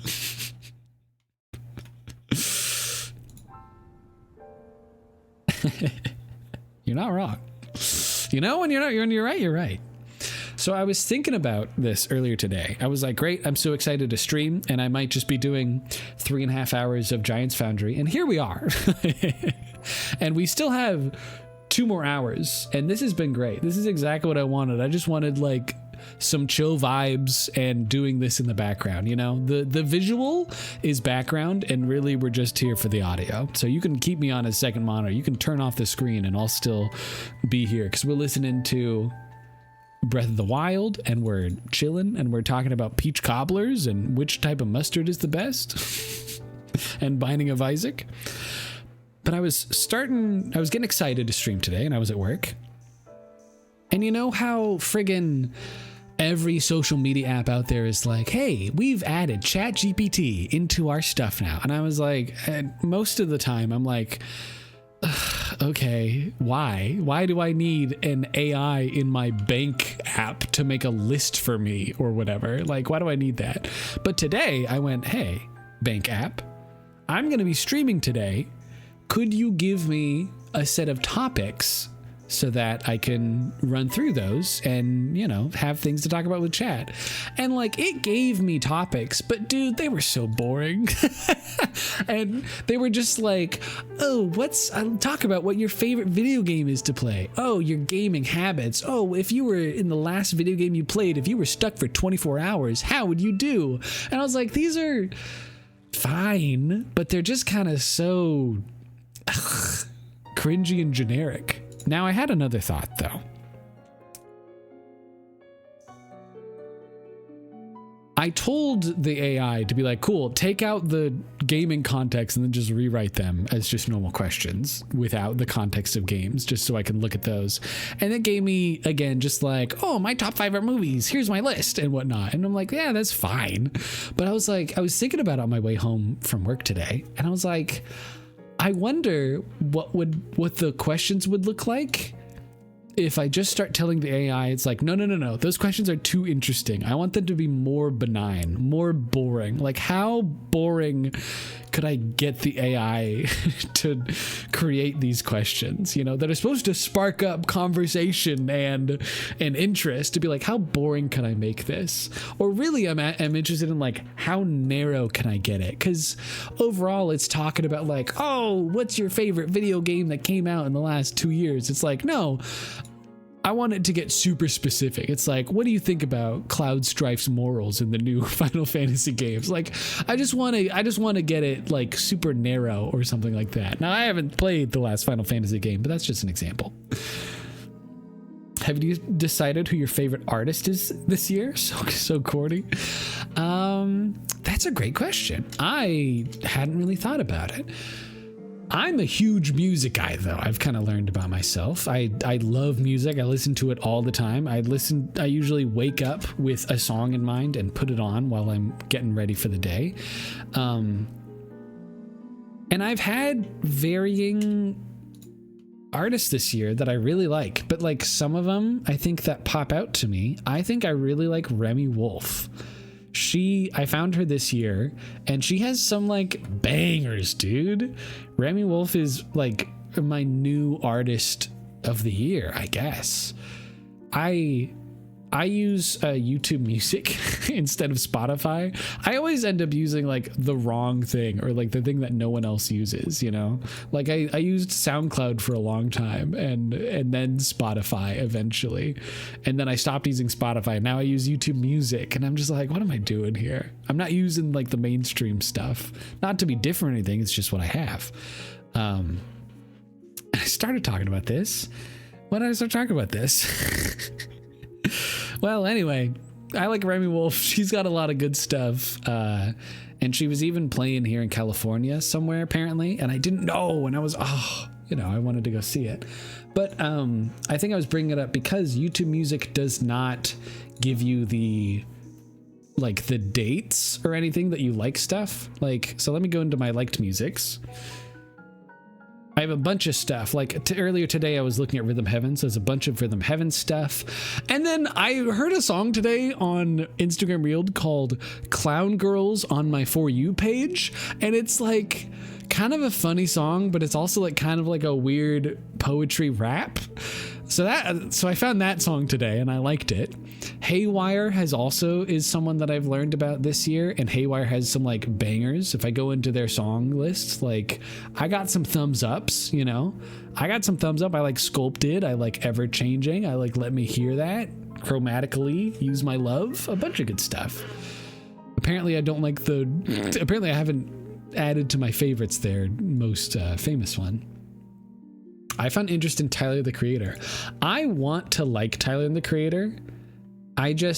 His stuff needs to be, I need to be in the right mood for his stuff. Like if I go home right now, it'll say, hey, Tyler the Creator has a new release. Usually it does. Oh, San Holo put out a new one. Okay, I kind of like San Holo. And there's Haywire. Oh, where's the album?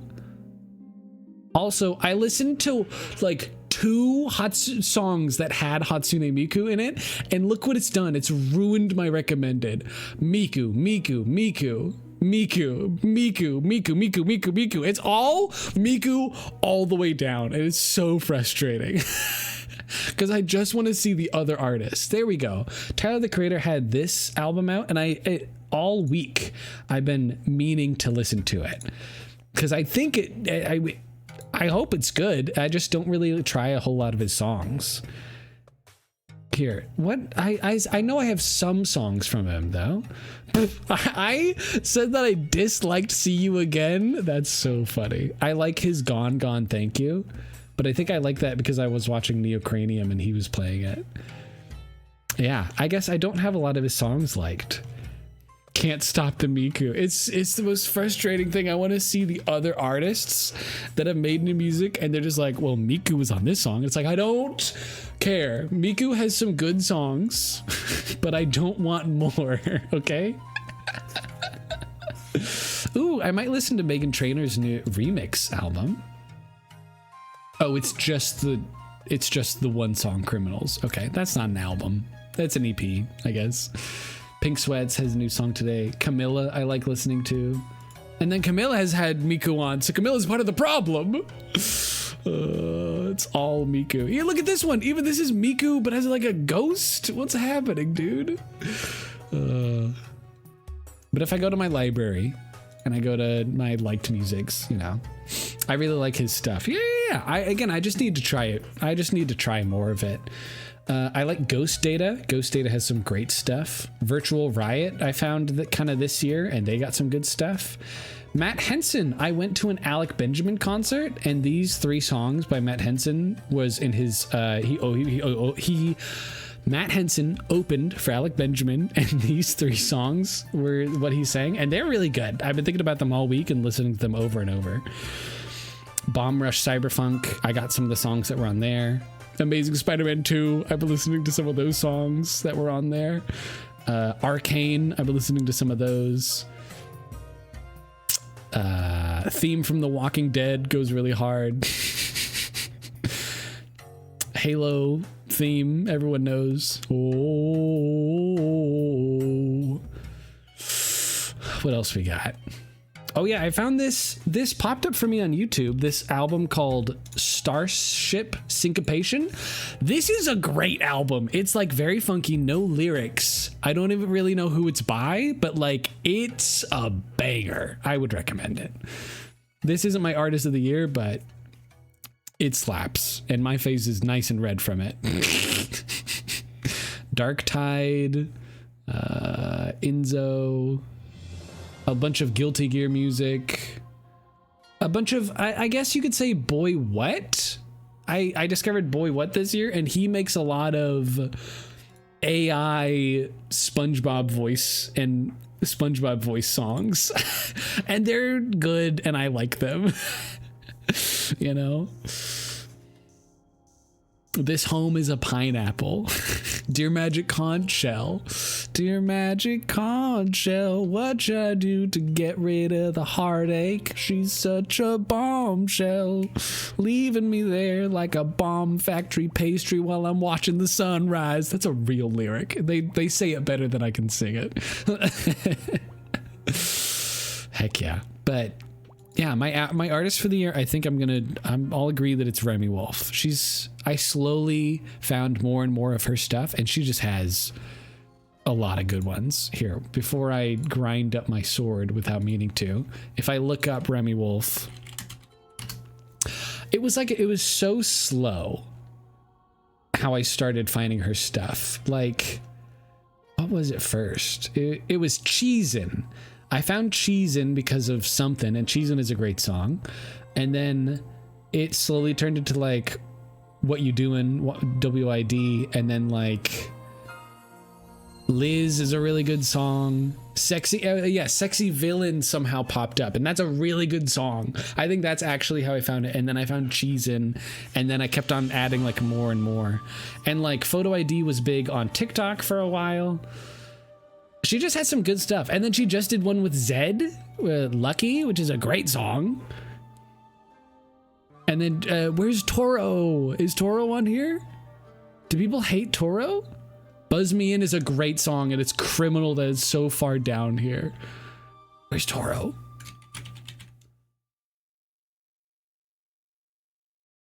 Oh, there we go. Toro's right there. Do I not have Toro favorited? There you go. Add that to the dang list. I love Toro. Toro's great. Yeah, she's my favorite artist this year. She's got some bangers. She has an interesting style, and you know, she's got some good stuff.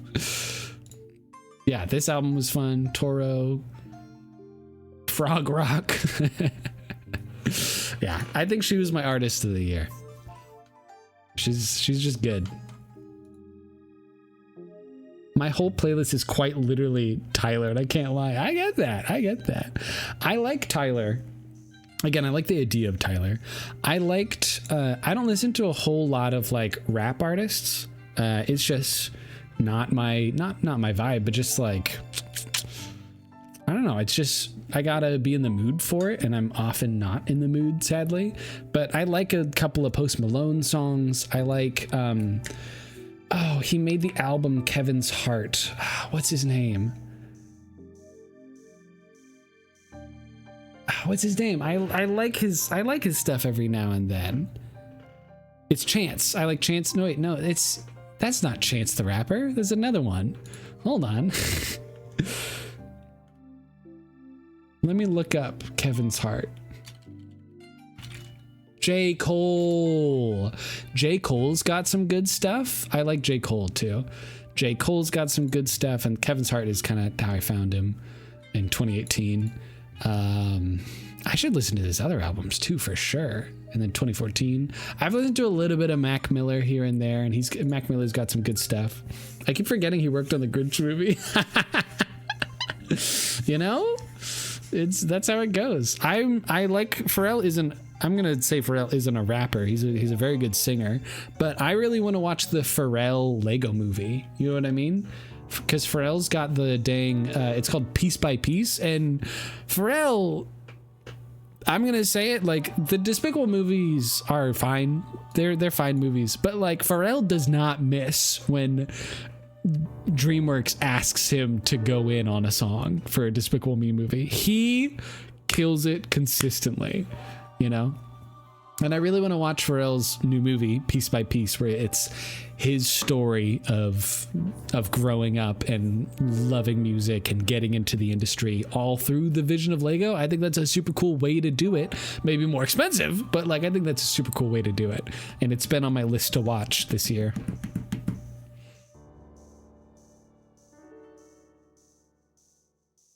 Yeah, Tyler did work on The Grinch. And then like, have you gone to any Tyler's concerts? Because I know like, not that he has the alter ego, but doesn't he have one doesn't he have an album or some outfit that he calls Igor or something like that?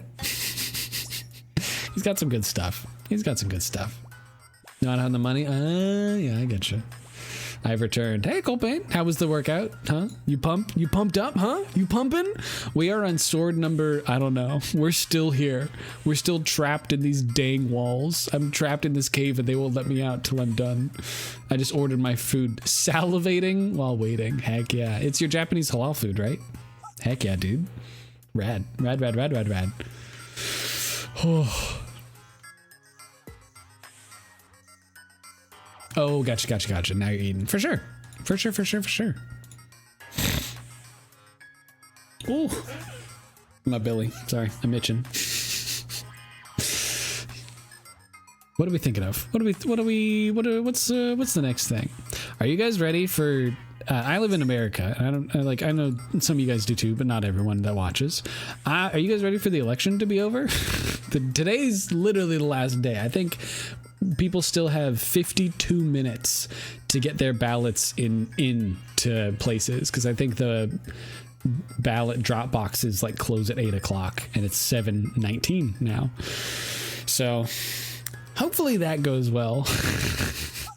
I'm tired of these ads. Yeah, I feel like I'm getting spam messaged by Camilla. She's like, hey, do you want to hang out?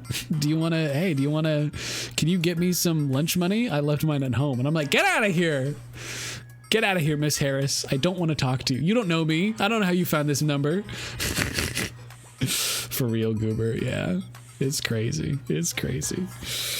I voted today, though. I got my friggin' sticker and everything. I did my vote by ballot. I also felt relatively educated with my votes. I felt like I did enough research so that I actually know what I'm doing and not just making sure the box is colored in and nothing else. This one took 13 minutes. Well, it wasn't our best. That's okay. We still got 20,000 bucks, dude. I'll take it. This is great experience. I need 32,000 for the next level and we get like 20 per. This is easy money. It just takes like 12 minutes.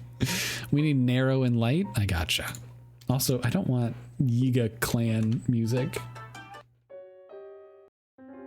Cave theme? House theme? Mount Hylia? Colpain, what have you been playing? Give me I need a soundtrack recommendation. Video game soundtrack. These stupid bots keep texting me. These single women in my area. No, but I get you. I'm not trying to be rude.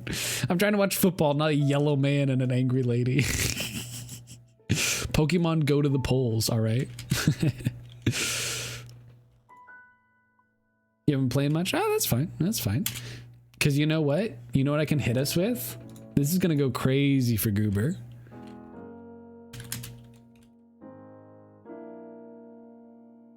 This is gonna go crazy.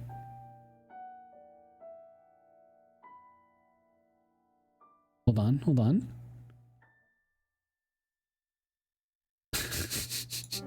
This person has Hatsune Miku in their stuff. Ready?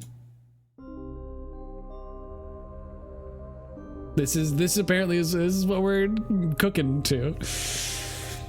2016 FIFA soundtrack. Now hold on. I know when I asked for a soundtrack, it can't be like in a small house on a hill.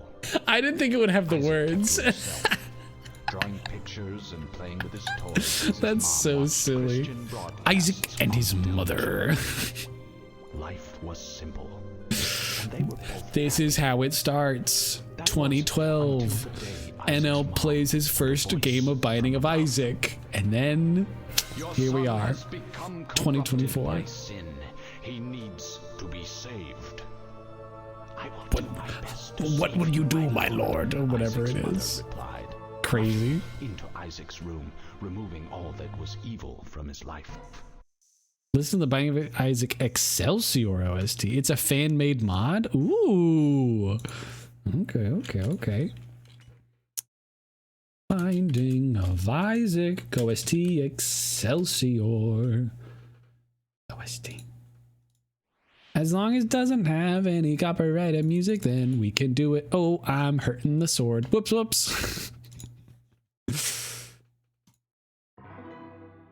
There you go. Excelsior, the fool. Isaac and his mother lived alone. Oh, it's Gianni! On a hill. That's Isaac red! himself drawing Hold on, his sorry, I want to listen to it lived now. Alone in a small house on a hill. Isaac kept to himself, drawing pictures and playing with his toys as his mom watched Christian broadcasts on the television. Life was simple, and they were both happy. That was until the day Isaac's mom heard a voice from above. Your son has become corrupted by sin. He needs to be saved.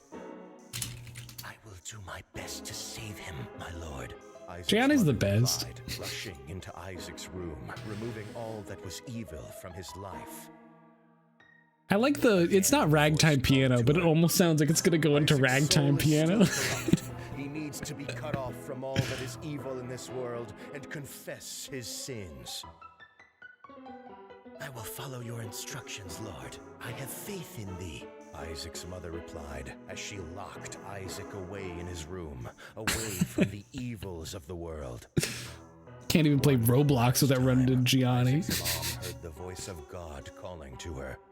You have done as I asked, but I still question your devotion to me. To prove your faith, I will ask one more thing of you. Yes, Lord, anything, Isaac's mother begged. To prove I have your something love and unhinged to show devotion, you I guys after require a this. sacrifice. Your son Isaac will be this sacrifice. Go into his room and end his life as an offering to me, to prove that you love me above all else. This is rad that he got to do this. Yes, Lord, she replied. 30 on grabbing 30 the butcher's piccolo knife and ramp. chin. They call him the drink. He's a beverage of sorts. My father's the cup.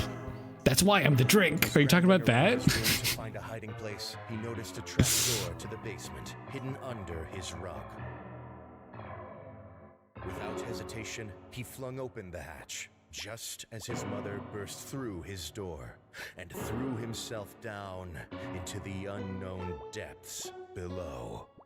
That's a different one. The beverage one is different. Aw. Hear me out. So Gianni, what's his handle?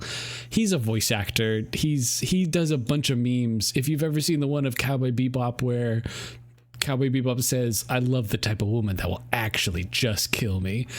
That's him. I don't know if that makes any sense to anyone else, but he's a very good voice actor, and he does a whole bunch of, or at least used to do a whole bunch of dumb memes on YouTube.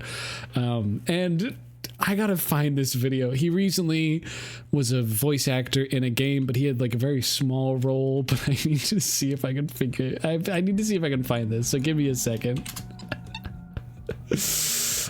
I was watching Neocranium. It might be in his most recent video, or maybe it was a fan edit. I don't think it was. It's in his.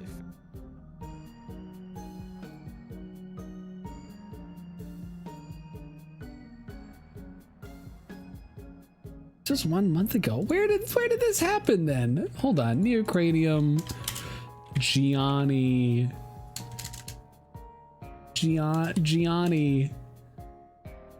Bathroom. Okay, the game is Fallen Aces. Okay. If you didn't hear about Fallen Aces, it's a game that came out this year. It's very cool. It's kind of like fake it's 2D, but it's kind of 3D. You're kind of playing as like a very like noir cop here. I'll go over here. Don't look at the Baldur's Gate people. Don't look at Asterion. He judges you. Oh, here, I should do it this way. We'll go over here. I'm gonna show you a clip of this game, and maybe it'll make you buy it. Maybe it won't. That's not my goal here. My goal is to share this experience that I had as I was watching this. Gianni makes an appearance in this game, and I'm just gonna let his video ride for a little bit and just enjoy.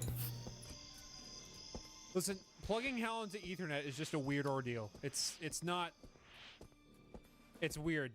Okay. 6 donated $1 saying, "Hal, where's your Ethernet port located?" "Behind my ear, right next to the sarcasm module. Keeps me connected to me." He voiced, so Gianni voiced like a bunch of the like the goons. Only connected to Wi-Fi. But then also, Lying to everyone? Did you just lie to hold on.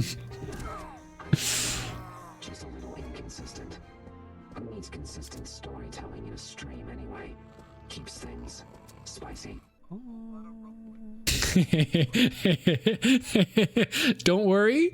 I'm just gonna say, Cole Payne, if you're eating, you're fine. You'll be fine. You can do it. Finally. Been holding this in forever. All right, here it goes. Oh, yeah. He's pooping. He's on the toilet.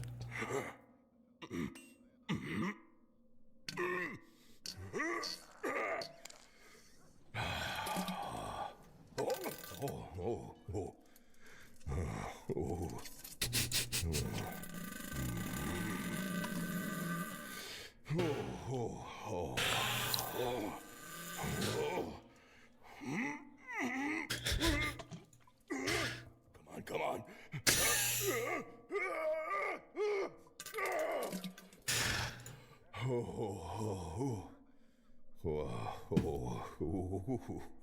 Oh, I can't wait to see this in the toilet. Oh, man. It keeps going. Jeez Louise.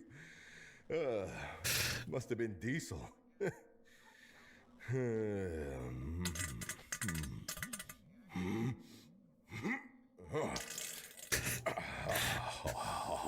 He hasn't stopped. Uh-oh. No, not now. No, come on. No.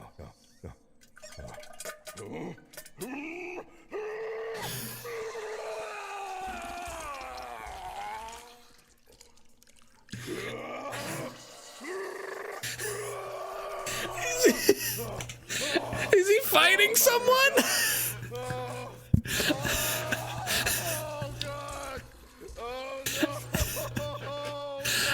My man's dying in there. Oh, okay. All right. Calm down. Okay. Ooh.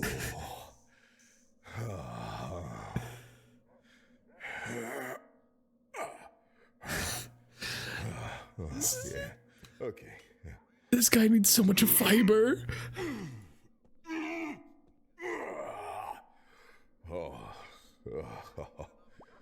Shit. I think I need to flush. It's starting to fill the bowl. I can feel it coming up against me. God, why don't they make these damn things bigger?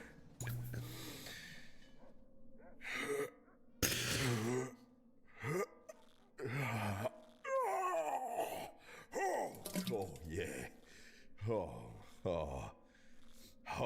They should, Goob. They should. Look at that. That's beautiful. I'm a fucking ace. No, wait. Oh, God, I didn't expect it. Oh, thank God the boss started giving me longer breaks. Come on. Is he still going, dude? It's all one sit down.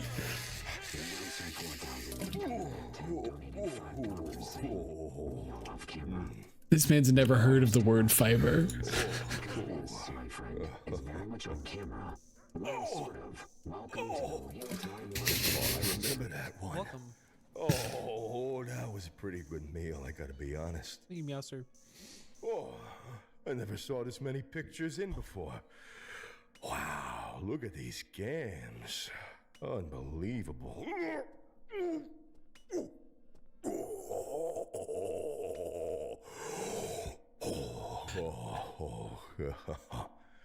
All right.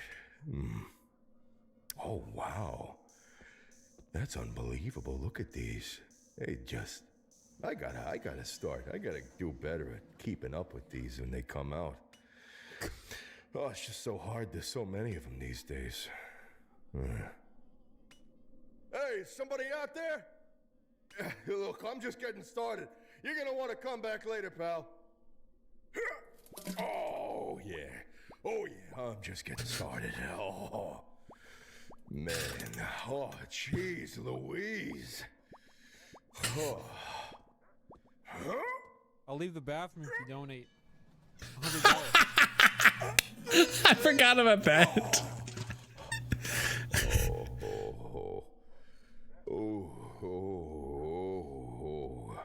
He's holding chat hostage. Oh my God. I can feel it. It's the big one.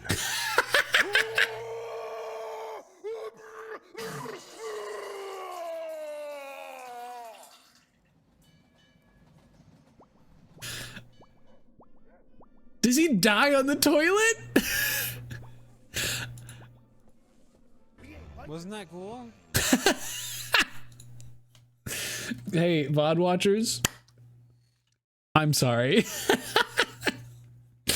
It's just, if I had to experience this, I wanted other people to join too. So, you know,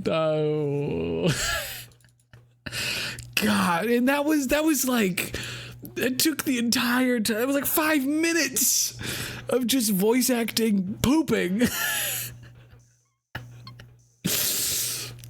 This is more praiseworthy than Goku English voice actor passing out while screaming. Did they really?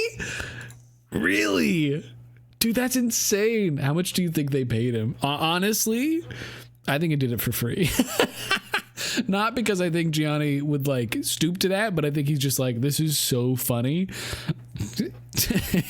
And also the question is, who decided, who like, not who wrote the scene, like, was it Gianni's idea, or was it the game devs, or was it Gianni like, hey, I have these extra files that I've been saving around.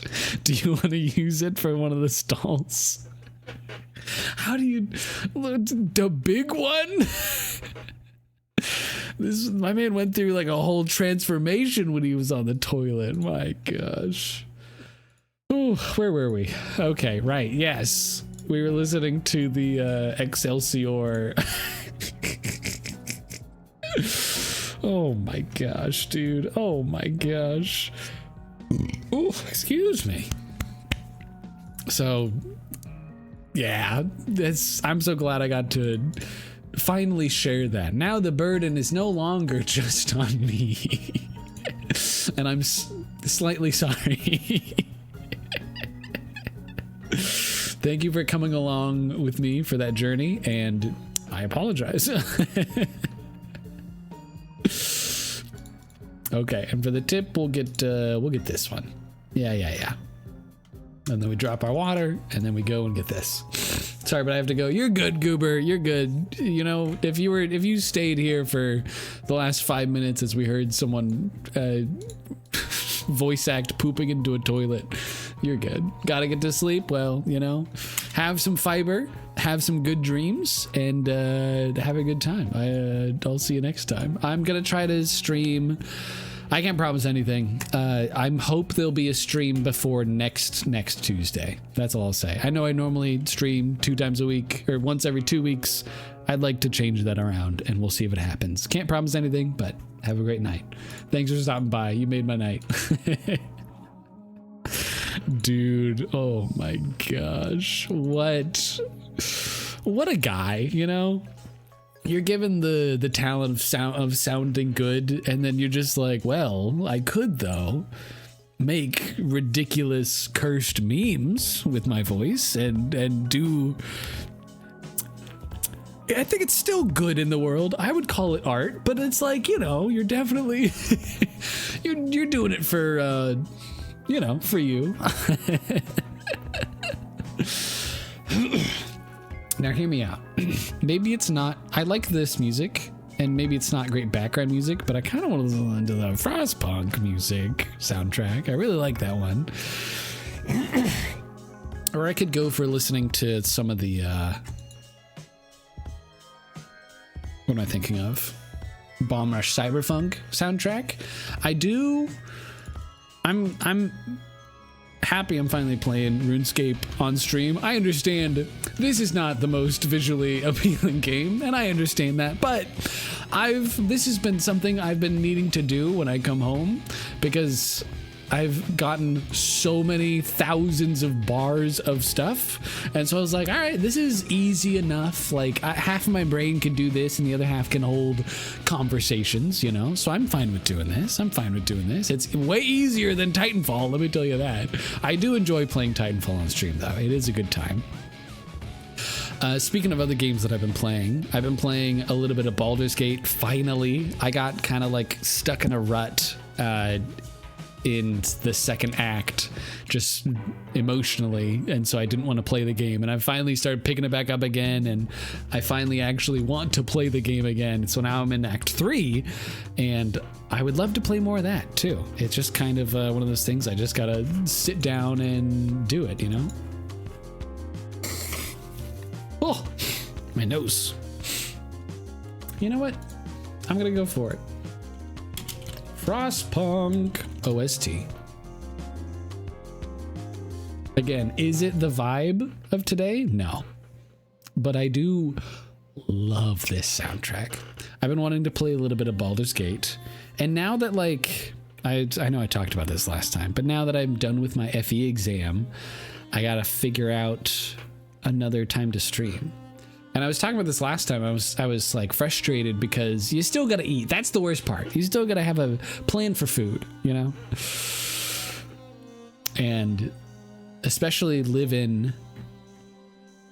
as I've moved out, it's been a learning process of like what I want to eat and how I want to, like, because I enjoy cooking too. And I want to cook food, but also it takes so much time, you know?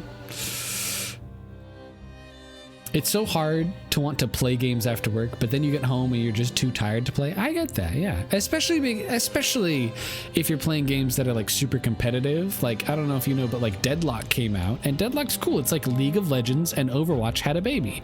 And so it's a cool game, but since it's a first-person shooter, like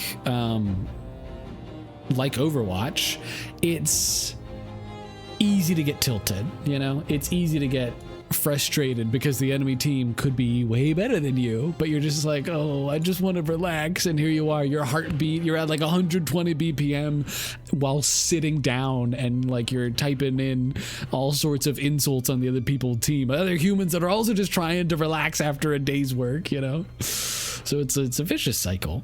So it definitely kind of depends on the game. And then even, you know, there are even other games, like I've been thinking about playing Factorio again, or Satisfactory, and that would be really fun to do, and I'm very excited to do that, except it just takes so much commitment.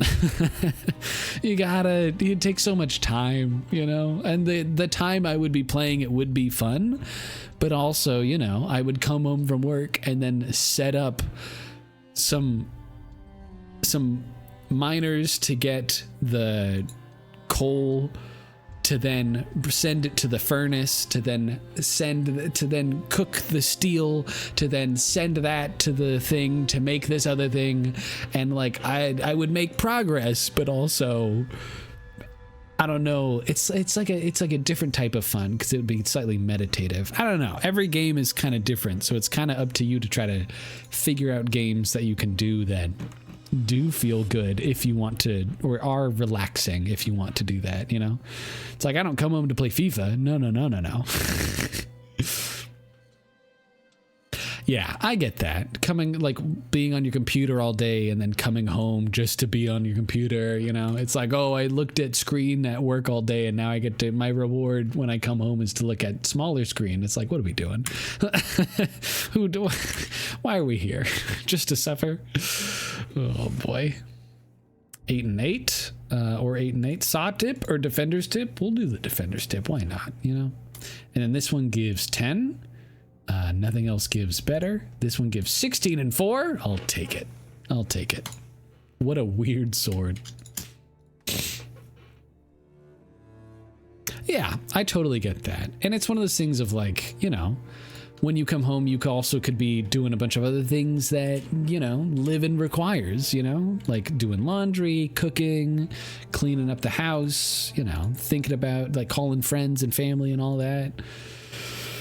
It's, you know what? I'll say it. This might be a controversial take. Living is hard.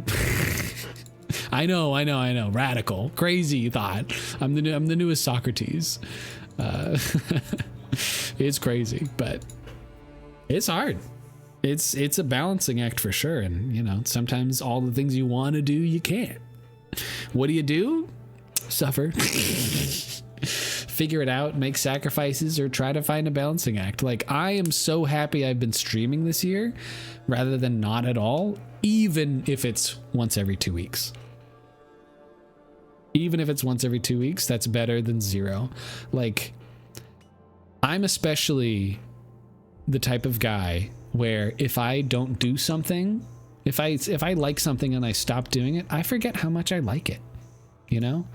I forget how fun it is to knit or to read or to work out or do these other things that I just haven't done in a while.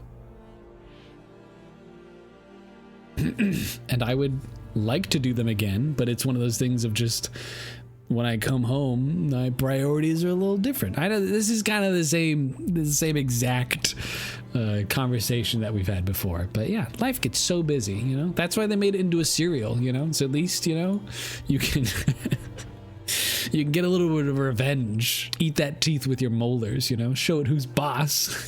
Cinnamon flavored. That's me with tennis and working out. Yeah. So it's a balancing act. Like I was saying, I'm so glad that I'm actually streaming this year because I realized every Tuesday night when I shut down the stream and Wednesday morning, I'm like, that was so fun. That was so fun. I'm so glad we did that. And there's a bunch of these streams that I would like to edit parts down so that they last longer than this 3 hours of this evening. You know, I'd like to cut it more and put it out onto YouTube so that, you know, people get the goods. But it's just one of those things. I don't always have the patience, or when I come home, don't really want to go right into video editing, you know? It's a bunch of stuff. It's a bunch of things we're all juggling. Oop! I need more heat. Kind of like a reset so you can handle the rest of life's responsibilities. Yeah, I get that. And I can agree with that. It's one of those types of deals. Like, I want to start working. I want to, because I've finished the FE exam. Again, this is a conversation we've had before, but because I've finished the FE exam, I want to stream more often. Because I was streaming very little so that I could focus on the FE exam, and I've passed it now. Great. I should allow myself to have the reward that I had set out, which is streaming more often. But here's the thing. Monday, on every other Tuesday, I stream, and on the off Tuesdays, I go and play D&D, and I love playing D&D, so I'm not getting rid of that. So if I want to move my stream, if I want to stream every week, I could do Monday or Wednesday or Thursday, because Friday and the weekends I'm usually busy with family or friend activities. But hear me out. I also need to eat, and I need to eat food, and I don't feel good about buying food to be delivered to my house every day. I have done it before, but I don't love it. And I'm not trying to call anyone out if they do that. You can live your way the way you want to live it. It's just, you know, But so I gotta eat. And when I come home and if I want to stream at 6, like today, I need to eat food because I'm streaming for 3 hours. Today, 3.5. And it takes energy to cook up these swords, you know? So it's one of those things of like, well, when do I cook? And if I'm hanging out with friends and family on the weekends, I'm probably not gonna do it then. So on Monday, I usually like to cook because I also want to eat at work. I want to have lunch. I don't want to just be a 1-meal Andy. I guess I could do that. I don't love it, but I could. That would take some getting used to. But like, you know, let's go. Thank you, Colpain. Yeah, I passed the FE exam first try, and I'm happy for it. Studied a bunch, studied since January, and finally made it work in November. Heck yeah. Or sorry, I made it work on October. October 15th was my exam date, and I friggin' killed it.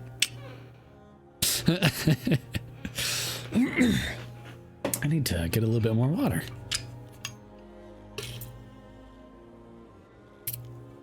Any tips? Look up. Here, I can give you the website, but it's the website is called PPI to Pass. And they sell a book that was super helpful for me, and also go over like some practice exams if you can find any. Here, this is the website, PPI to Pass. There you go. This website kind of preps you for the exam. So if I want to do FE exam prep and I want to do electrical. Ooh. You can buy like whole courses from them. Like if that's the way you want to learn, you can do like live video courses or like self-study learning and that type of stuff. I didn't buy a bundle, but do they say the individual stuff? Or like, let's look at this one real quick. Monthly reviewing, weekly renewing, that all this stuff doesn't matter because it's just this. Oh, well, here, I'm just gonna look this up. Hey, I would like to go like this. Copy. Search. There we go. This green book, this is the book that I bought and used, and it was really helpful. I didn't get all the way through the book in my review because I like bought it in the month before October, and so I only got like a couple chapters in, but literally from the first few pages, it kind of tells you like, hey, I'm on your team. All of the words that are in this book have been edited down over and over so that you are getting the most important information. So like, don't skip, because we try to explain things to you in the way that matters most, like what matters most and why we're doing things. And then we run examples through the things you've just learned. So like, it's really nice. I would recommend this book. It is $150. But my workplace, you ask your workplace, but like my workplace, my boss went, hey, when you pass the FE exam, we'll reimburse you for all of the exam materials that you bought. So I still need to fill out my reimbursement report, but my job practically paid for this, or like will pay for it. And so ask your company, be like, hey, I would like to take the FE exam. If I take it, could I get some reimbursement for it? You know, or like talk to your boss about it and be like, this is a goal I'd like to take, and I think it would be helpful. Can you help me in any way? Dude, those are some choice sunsets, by the way. Yo, wow.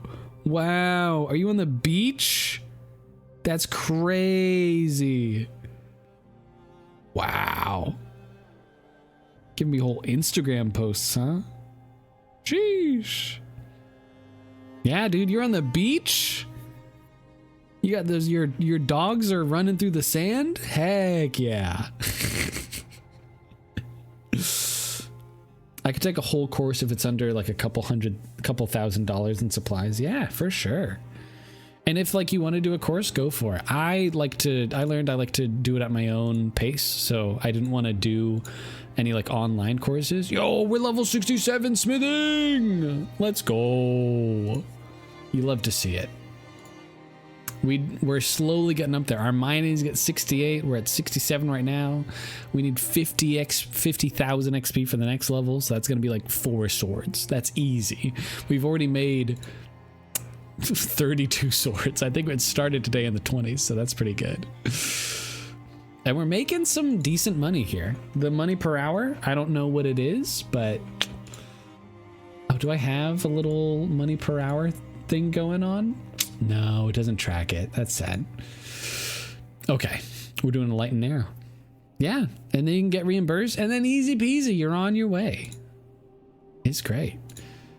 And then literally, if your job is also paying for you to like paying for your exam fees as well, then you can just keep on taking it, you know? And that's not a bad thing. It's just my boss was even saying, yeah, you should do the FE exam. I've tried to take it 10 times, or like he was like, I tried to take it and I only passed on like the 5th time. And I was like, okay. So that gave me some leeway of just like, you don't need to be perfect. Just show your honest attempts. You know what I mean?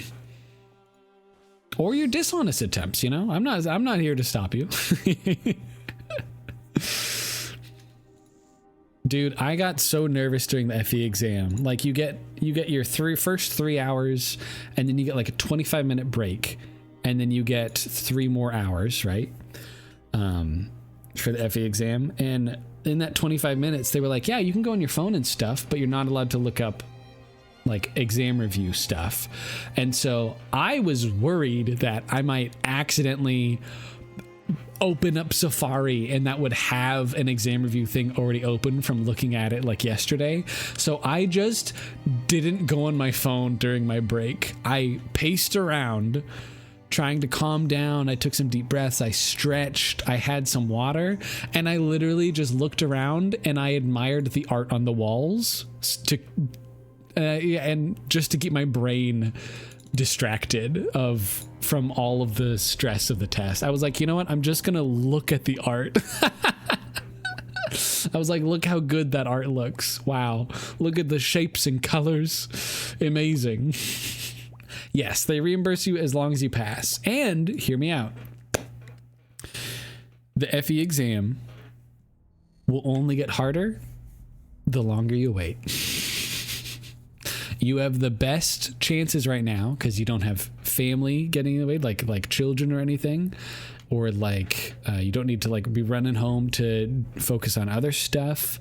Like right now is the best economic time and knowledge wise of just like, you know, you don't have to worry about it because you can get paid back.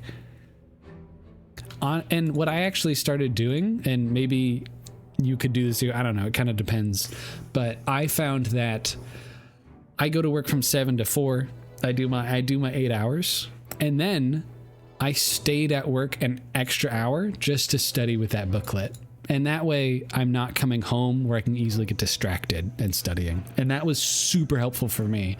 It turned I would go to a conference room, so it's still not in my work zone, so people wouldn't bug me.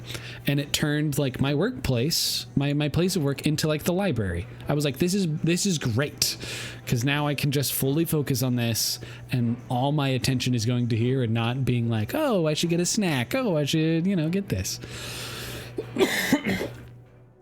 I've been slacking bad, dude. I was too. Let me be honest with you, Colbane. My girlfriend debates this, and she's very sweet, and I appreciate this, and I believe her. I do believe that I earned the win because I was putting in an effort, but also I recognized that my effort wasn't perfect or very good. Earlier in January, I was very motivated and was like, I'm going to study 20 hours a week like it's a part-time job. And so I was studying like 3 hours a day, and that slowly went down to like 10 hours a week. And then it slowly went down even lower into like 1 hour a week. And then I was like, okay. And then it turned into none for a while. And then I went, okay, whatever.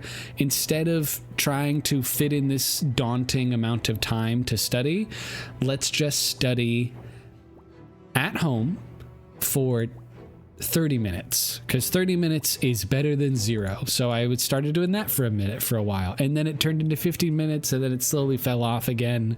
But like, I was studying for a time. I even did a whole, here, I can show you this. This thing looks crazy. I made like a study schedule, and it looks insane. I color coordinated it and everything. Here, I can pull this up real quick. So you can see that my FE exam planning like fell off slowly, but I kept on trying to find ways to go back to studying. One is like the guilt, but two, like the want to pass. And also I had kind of set like a hard date for myself of I am going to try to take the test in October. And I did. And you know what? I ended up knowing more than I thought I would.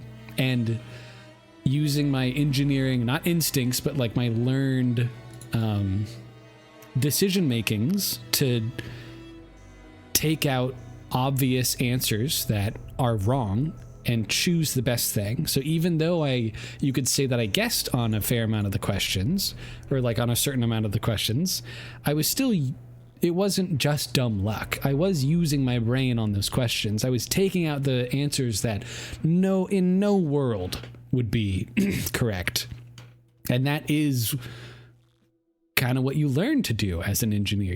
You take out the distractions and understand what are they actually asking and which of these matches that, you know? I'm not going to choose something with a negative if there doesn't make sense that there's no negative that has been multiplied or anything in the equation. You know what I mean? I have to stay overnight at places pretty often. I need to take my books with me and study in my downtime. That's perfect, yeah. And literally, if you buy that green FE exam book that I just showed you, like, that's the one, dude. Then that's easy peasy. Heck yeah. 10,000 smithing XP, literally 4 more swords. And we get another level up. And we're getting so much money. So good. So good. We'll get some of this. We'll get this one. Ooh, look at it. It actually looks good. Heck yeah. And then finally, does the bottom look good? Or does the bottom look good? Oh, dude, it actually lines up. It doesn't look all weird like this. This looks rad. Yeah, this thing is broad and spiked. I will get it tonight, bro, and make a conscious effort to study. That's the hardest part, is the effort can be there, and I'm not going to preach about consistency because of how inconsistent I was, but it's just about wanting to do it and not guilting yourself, but reminding yourself, asking yourself, what would someone who is going to pass the FE exam be doing right now? And the answer is probably studying. And that's the worst part. And then if you want to be that guy, do that action. You know what I mean? If you want to, like, what would somebody that looks strong be doing right now? They'd probably be working out. What's someone who is entertaining to watch be doing right now? They'd probably be streaming. Heyo! It's just idealizing who you want to be, and then asking yourself a simple thing of like, what would that person be doing right now? You know, what would Shaquille O'Neal be doing right now? Probably shooting hoops, you know, even if he doesn't need to. Probably be doing that. It's in his blood. Hoping to take my test in like February. You're gonna kill it, dude. You're gonna do great. You're gonna do great.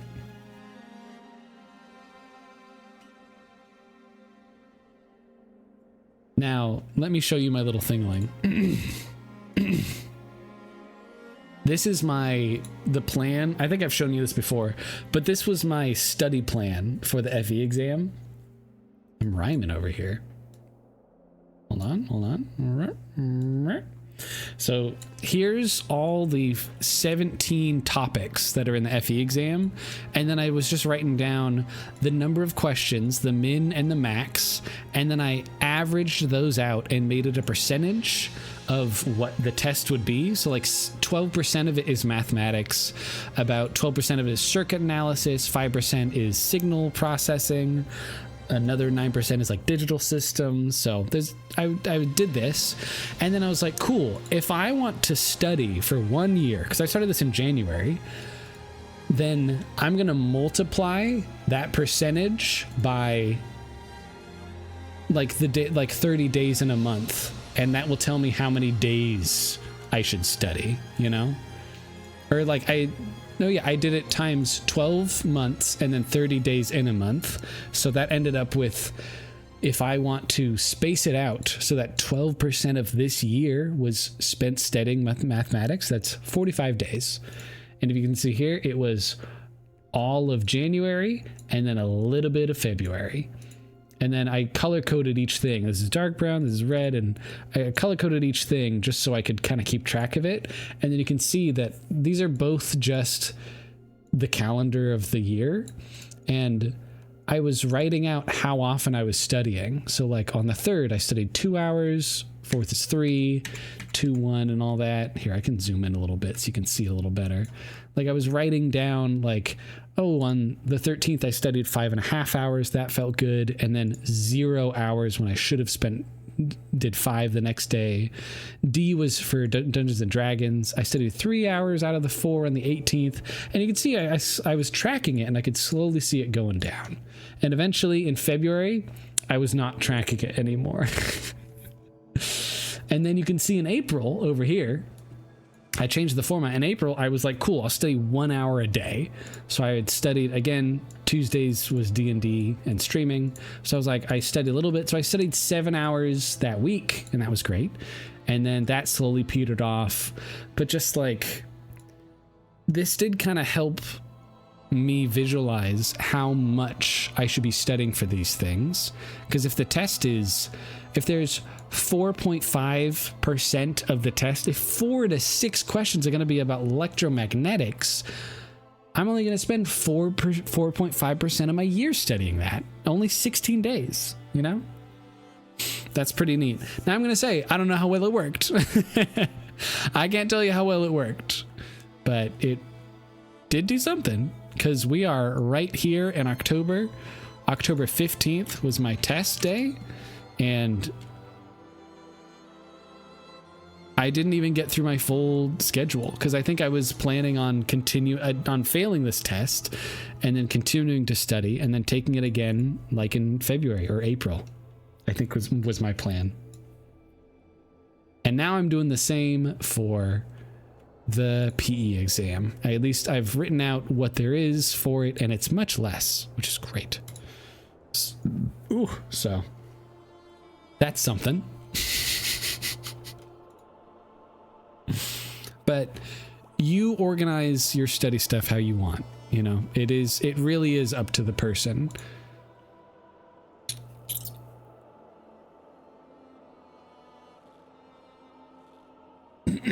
And there's also, you should know this too. There's also this other video that kind of helped. It didn't help me study, but helped me get into the mindset of studying.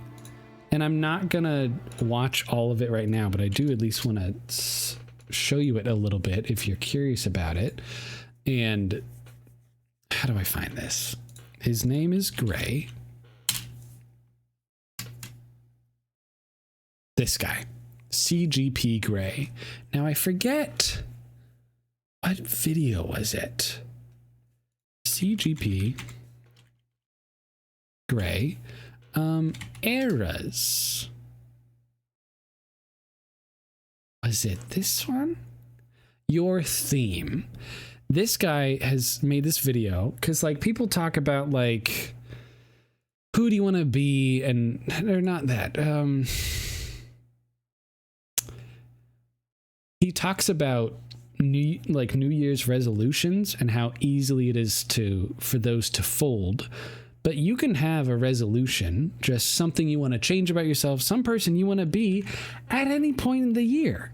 It doesn't have to be a New Year's one. It's just the one that everyone else does. So it's like easy to start. But like, instead of having a resolution and a goal, in this video called Did you set a New Year's resolution? Your theme. Shh. In this video, your theme, he talks about, instead of as a resolution, your theme for the year. You're trying this out. It's not like this hard thing of in February you have to pass the test. It's like, hey, the theme for this year is studying.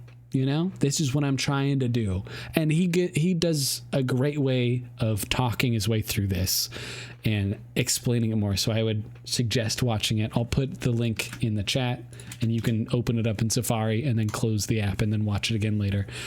But like, he kind of outlines this fun idea of reframing it mentally so it's not a burden, but more of like a theme, a person you're trying to be, kind of like how I was saying earlier. Man, it feels like I haven't streamed in so long and my voice is like not used to talking this long. My voice is like, it's getting all scratchy. It's hurting.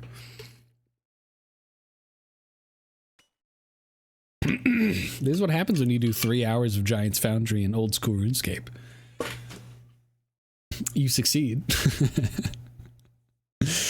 But yeah, there's a bunch of things, and like, look things up, you know, look about how other people study, because people study in a bunch of different ways. Especially my brother tried to show me that medical students have to study so much. And they have a bunch of resources and ways that they have figured out how to memorize all this information and like make time for all this stuff. So there are some really good people online that are medical students or were medical students, and they can share the ways that they studied, because they have to study for years and years and keep a lot in that noggin. So I would suggest that.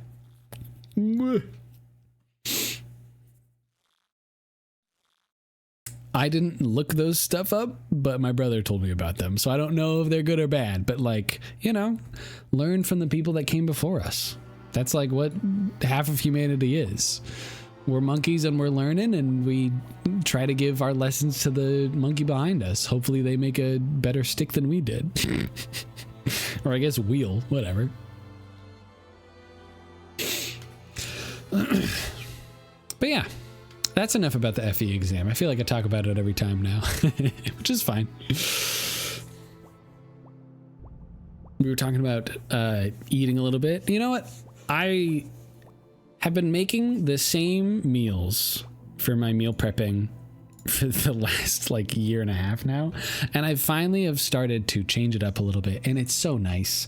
I made a friggin' sausage sun-dried tomato pasta yesterday, and dude, it's baller. It's not spaghetti, and I love it. It's like you could argue that it's like spaghetti's cousin, but it's not. It's twin, and it's, well, you could argue it's its sister, but like, it's still pasta and meat and some form of tomato. So maybe I've written myself in a corner, but I feel like I've done something different with similar tools, and the different is the important part, even if it's with similar tools.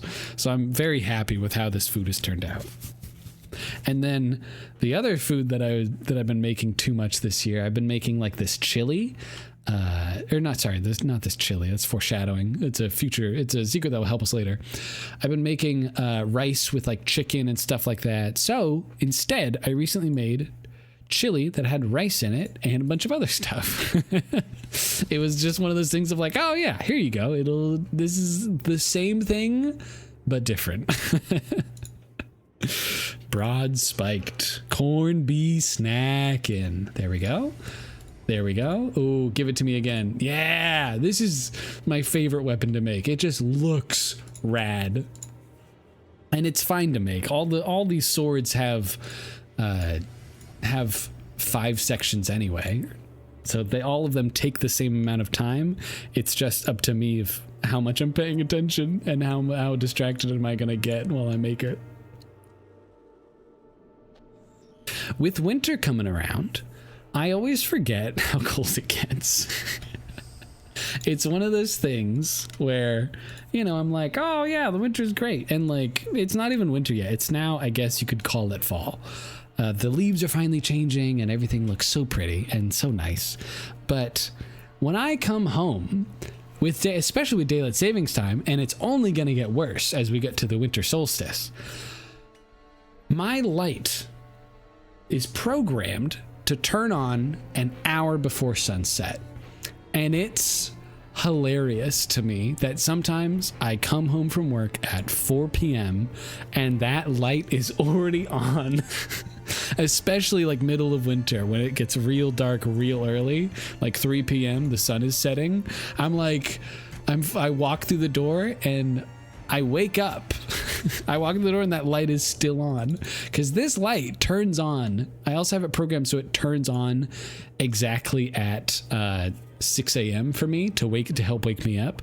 So it turns on at 6 a.m. and I leave the room before it turns off itself at 6:45, usually, ideally. And then it in theory turns off, but I don't know that, because then when I come home at 4 p.m. it's still on.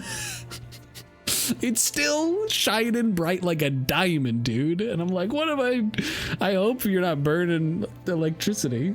And then it stays on until it very slowly turns off until 9 o'clock. Like, it takes all of 8:30 to 9:30 to turn off, it's kind of funny. My girlfriend and I will be in my room, and it's the circuit inside of this light, or like the whatever controller it has that is slowly turning up the resistance and turning off the light, is not smooth. So we'll just be sitting there and like it's perfectly bright, and then it is subtle, but it goes like there's an obvious, like, not noise, but there's an obvious tick in light, in the light going down. And sometimes you don't notice it at first, but like especially as it gets later in the day and those ticks get more dramatic as less light is in the room, I'm like, oh no, it really is sunsetting itself. It's kind of crazy. And I have found out that I really like this light. I think I actually initially bought it for stream because I think this light can change color, and I was downloading an app and making it so that people could use the channel point rewards to change the color of the light, and maybe I could still do that at some point. But nowadays it's just so nice that it turns on for me when I wake up, and it turns off for me when I'm going to bed, when I'm all cozy wozy already in my covers. And dude, I got flannel sheets recently. Oh, my old ones ripped just because they were old and I've had them for many years, and I got new ones, and I am snug as a bug in a rug, dude, with a mug that says #1 bug. Like, it is, I'm living. I slip into that bed and I'm asleep before my head even hits the friggin' pillow, brother. It is so good. Oh. And it's just nice, you know? I grew up having two sets of sheets growing up, courtesy of my parents, and they're like, cool, here's your summer sheets that will help you stay cool when it's hot as balls, and then here's on the opposite end, here's your flannel sheets that will keep you nice and warm when it's cold as balls. And I'm like, wow, I don't know why we measure temperature this way, Mom and Dad, but thank you for the sheets. And it's a lovely staple, and I've learned that not everyone does this, but it's like really nice, and I would suggest it if you can, you know. And also it feels like almost as the trees and leaves and temperature outside are changing for either season, it feels like it's like a changing of the guard, you know? Like there's a bunch of, it's slowly getting colder and colder. I have a bunch of like sweaters that I got to start getting out too, so that I can wear those to work. So I don't just wear hoodies all day to work, which I'm not against wearing hoodies, but like I wore one recently, and like for some reason the hood felt like it was like pulling the neckline a bunch, and then I was almost like choking because I felt I was getting choked a little bit because of the hoodie, and like there wasn't anything in the hood, and the hoodie wasn't like made of metal or anything, but I was like, what is happening? How much money do we have? 1.6 million. That's something. I used to have 2.6 million earlier in the week, but I have been busy with things. I have been busy making up all the bars for this, and I'm hoping that I make my money back. I might not, and that's okay. We're just making the same sword over and over, and I am so here for it. This is great. I am corned beef snacking. I am pogging. And also, we've gotten through a great amount of the mithril. I think I started this stream with 1,000 something mithril, and now we're down to 840. That's not nothing. We are slowly getting through this, and that makes me feel way better because at work I do a little bit of AFK off-camera mining, and I feel a little bit guilty for doing that at work. And work, please don't see this and don't find me, because it's literally I'm clicking on my phone once every 2 minutes, so it's not like it's taking away my attention or anything. I'm still getting my work done. In fact, I told my girlfriend this. It's very funny. Because I have my phone open doing this, I'm actually been more productive at work because I have RuneScape open, because I'm not checking my phone for messages that distract me, and I'm not going on to like change the music or to go on reels or like checking my email or anything, because I'm mining. I'm doing my little AFK mining at work, and it's weird to be like, this feels wrong to do at work, which it is, but also it is keeping me more active and focused at work. So it feels confusing. It's a little bit of both, you know? I'm enjoying it. And I think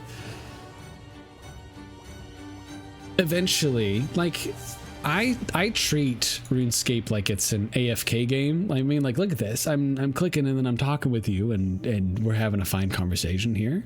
And you're making some great points, by the way.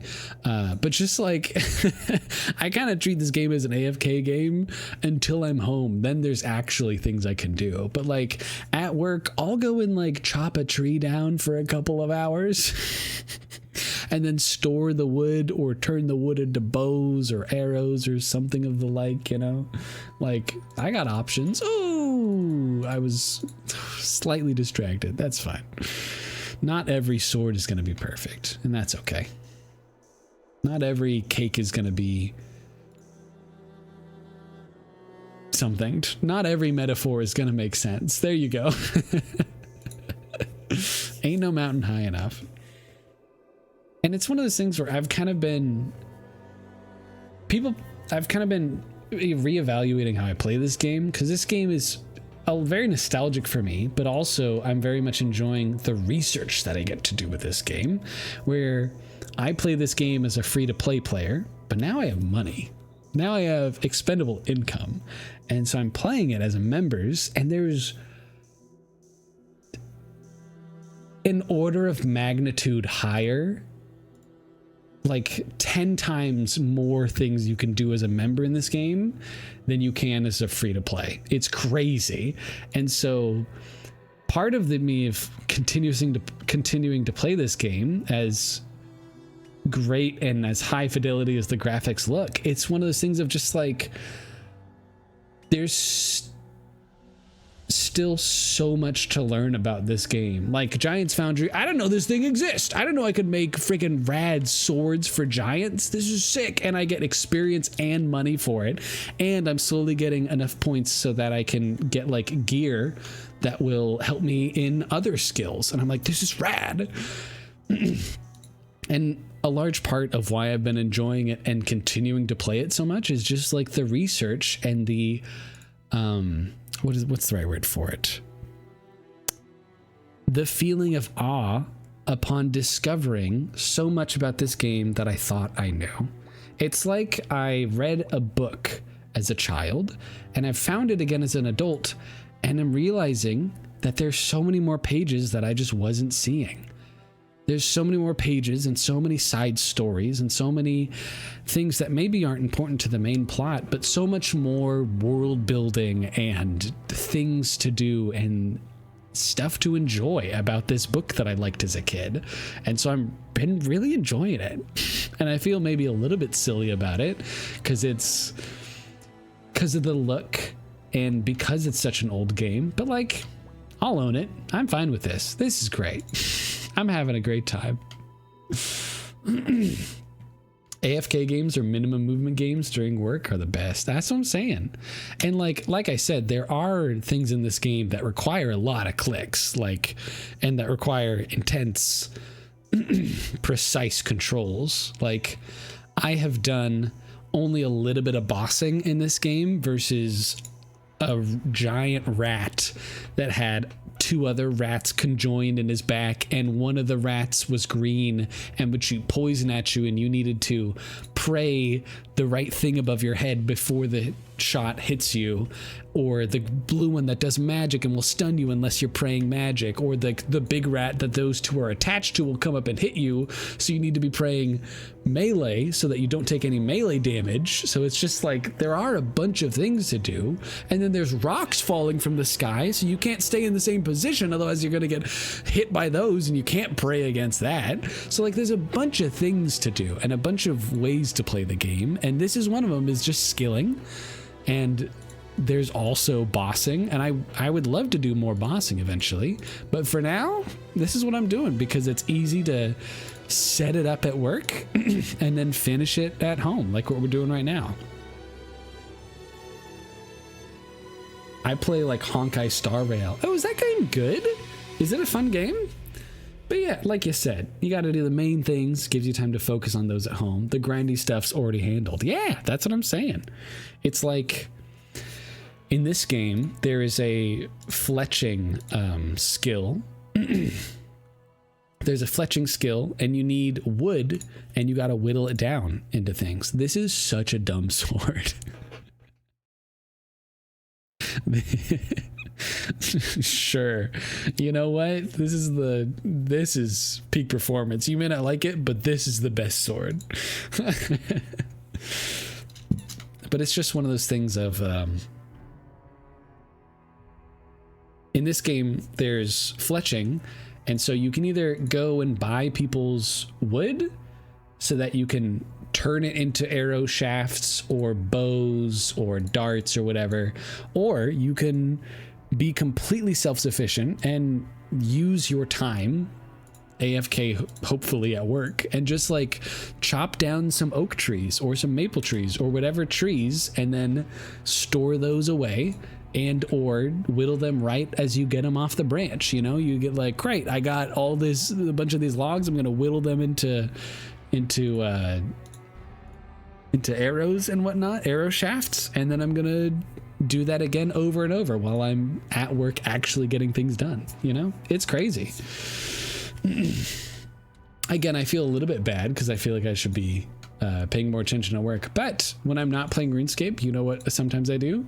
I'm like, oh, I did a little bit of work, I'm gonna go on my phone a little bit, see if my girlfriend texted me. And I don't think that's distracting me too much, but it definitely is, I don't know, just one example of me utilizing my phone in a way that's not productive at work. And weirdly enough, utilizing my phone in this non-productive way at work makes me more productive.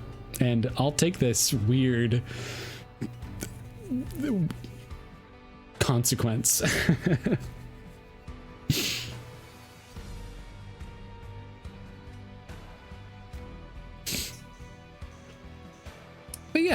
I like my book analogy. It's like I found the book that I read as a child, and there's so many more pages I didn't know there was. So yeah, you could be like, why are you reading that children's book? And I'm like, well, because it's got so many more stories that I didn't know as a kid.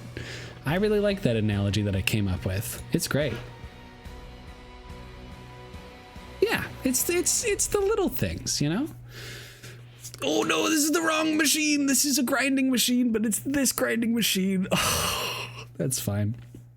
That hurts, but it's fine. Wow, yeah, I might be losing my voice. This is interesting.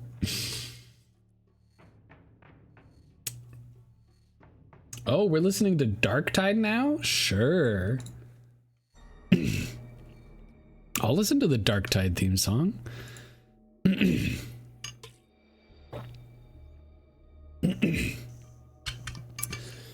Darktide is one of those games that my friends were like, hey, do you guys want to play together? And I went, sure. And one of my friends is a big Warhammer 40k nerd. And so he was like, oh yeah, let's play it. And so we all played it together because it was something we could do with crossplay. And I kind of fell for it. You know, Darktide is just Left 4 Dead.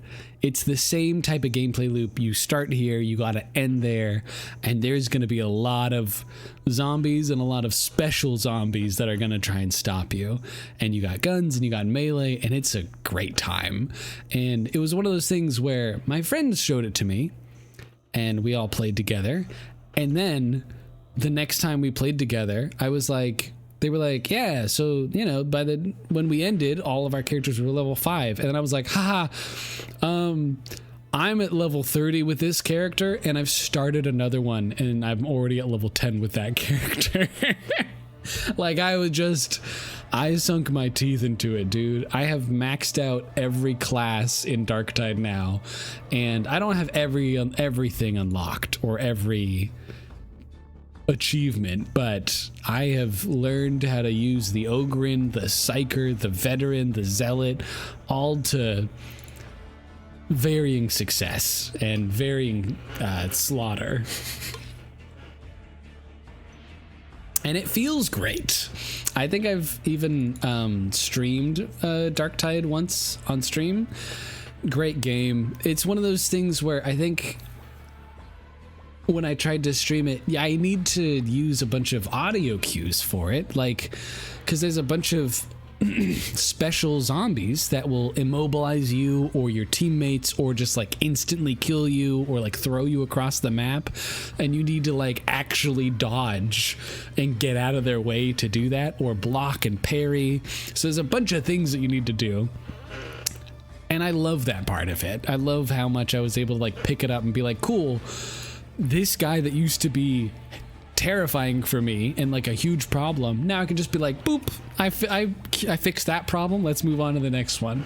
It's a great time. I very much enjoyed Darktide, and it's great. I was even doing a bunch of the like a little achievements. I've learned I'm a sucker for a game going, hey, here are some things that you should try to go for. Like achievements, I don't always fall for those. Like, I don't always like follow them like a rabbit with a carrot on a stick.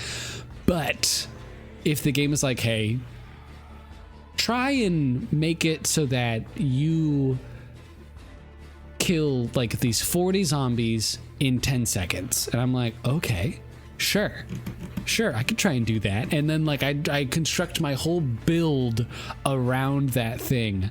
And I understand that it's trivial, right? Like, they're just trying to make me optimize and make me a really good threat, or to manipulate the enemies in some way. And I understand that. But for some reason, I fall for it, because whenever I make those deals to myself personally, I never follow it. Whenever I try to make these personal goals of like, oh, I should try and do this, you know, like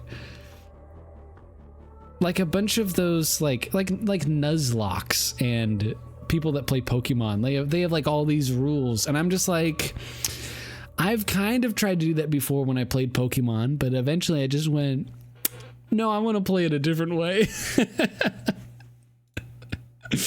Yeah, eventually I'm like, never mind. Dude, our smithing is now 68 mithril plate bodies. Oh, once we get to 70, we can do adamantine. That is going to be great. It's not going to be a huge increase, but it will be nice. I can't mine adamantine right now because I need 70 mining as well, but eventually, there's going to be carnage. It's going to be great. It's going to be great. Okay, I like this very straight sword. Wow. Okay. Very. Okay, we got a little bit of flavor to it. It's not just a boring straight sword. We'll take it. Like this would be it, but we get a little bit of whoa for a little bit more points. Heck yeah. Let's drop this. Let's get some of this thing. But yeah, I really enjoyed playing Darktide this year. I can't wait for the Steam Wrapped. I love it when they do that. They're like, hey, here's what you spent your time on. Because I think last year it was predominantly Elden Ring. For sure. For sure. It was like at least 50% Elden Ring and then like 20% Titanfall 2 and then a bunch of other various games. Very small percentages, but just like Titanfall had my heart a lot, especially because my girlfriend likes watching it. So I was like, heck yeah, I'll stream for you, of course. I'm a streamer. Of course I stream from a girlfriend without recording. Without going live. I have even before, so like my girlfriend, I love talking about her, and I hope she doesn't feel bad about me talking about her. And I think she's expressed she thinks it's very cute. Hi, my love. But it's one of those things of she falls asleep to the gameplay of War. Funny. And then it's that and also my voice. So when she's snuggled up like a bug in a rug on my bed watching the game, I will talk out loud like I'm streaming, like literally just like this. And I will look over and eventually she will be knocked the F out. She will be honk shooing. She will be me. She'll be gone. And I'm like, okay. And now here's the fun part is I used to think like, okay, great. She's asleep. I should be quiet now. Again, I'm not trying to call you out, girlfriend, if you watch the VOD, but it is very funny because once I was talking, I was streaming, and then she was, and I looked over and she was asleep, and I stopped talking, and then I look back, and then as soon as I've stopped talking, and her body like feels that, she woke right back up, and I went, oh, okay. I gotta continue with it, and it's honestly fun. It honestly is like I'm recording a YouTube video or just practicing my streaming, just practicing. Hey, what would I talk about if I was live right now, And it's just talking to the air, really just talking to myself, and she's just in the room too. So good for her. Mine's going to end up being like NBA 2K24 and a boatload of other random games. I get that, yeah. We don't always control what's going to be on our most played. Weirdly, we should, or I guess we do, but here's the thing. Thankfully, RuneScape I play with its own launcher. I don't play it through Steam. I could play it through Steam, and then it would start tracking the hours. I don't want that. I think there's even a setting somewhere over here where I can see how long I've been playing. Account, I have 9 days left. Name changer, view inbox. There's a setting somewhere where you can see how many days you played for.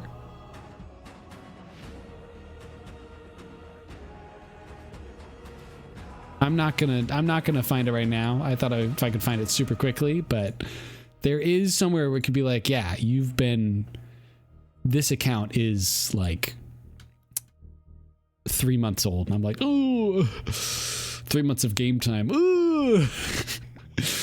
That's the thing for me. I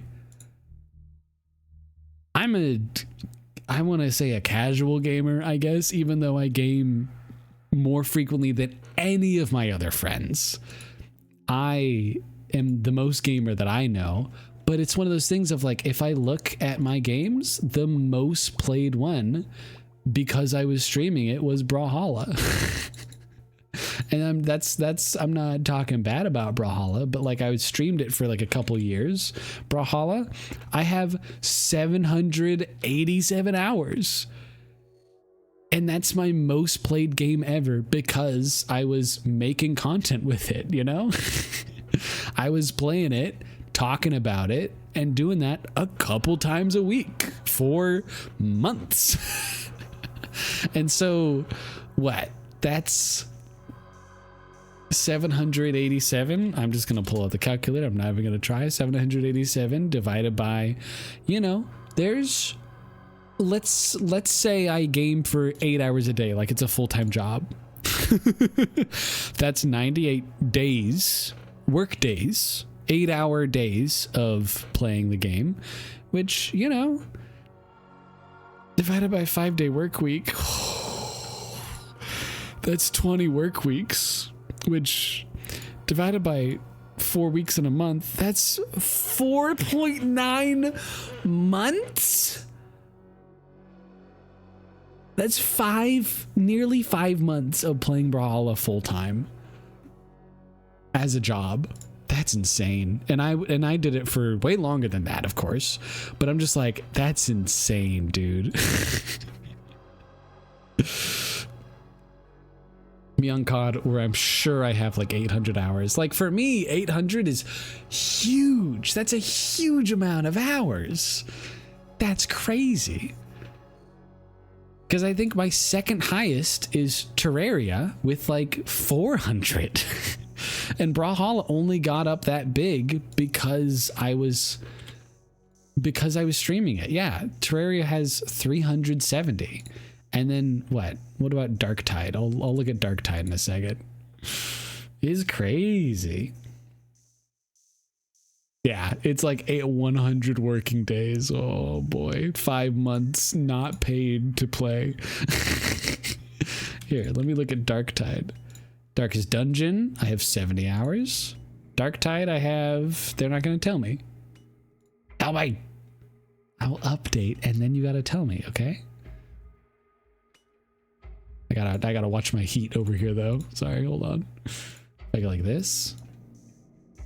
136 hours in Darktide just this year, too. Crazy. 20 weeks or 5 months. Yeah, that's about it, dude. That's about it. That's how much you were having fun for that long. Let's look at it that way. You were having fun for that long, you know, Colbane? You had fun for 5 months. You have 400 on NBA this year. Yeah, no, that's fair. That's fair. 50,000 XP remaining. Dude, this is easy XP. This is way better than doing any other type of smithing. This is fantastic. Like, maybe it's a little boring, but like, I can see myself putting on a YouTube video, just chilling, you know, having snacks, looking over every now and then, and just doing this. This is great. This is super easy.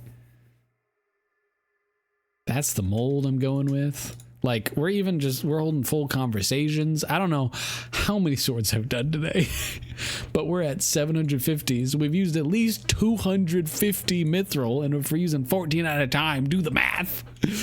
Good night, though, bro. All right, yeah. No worries, my man.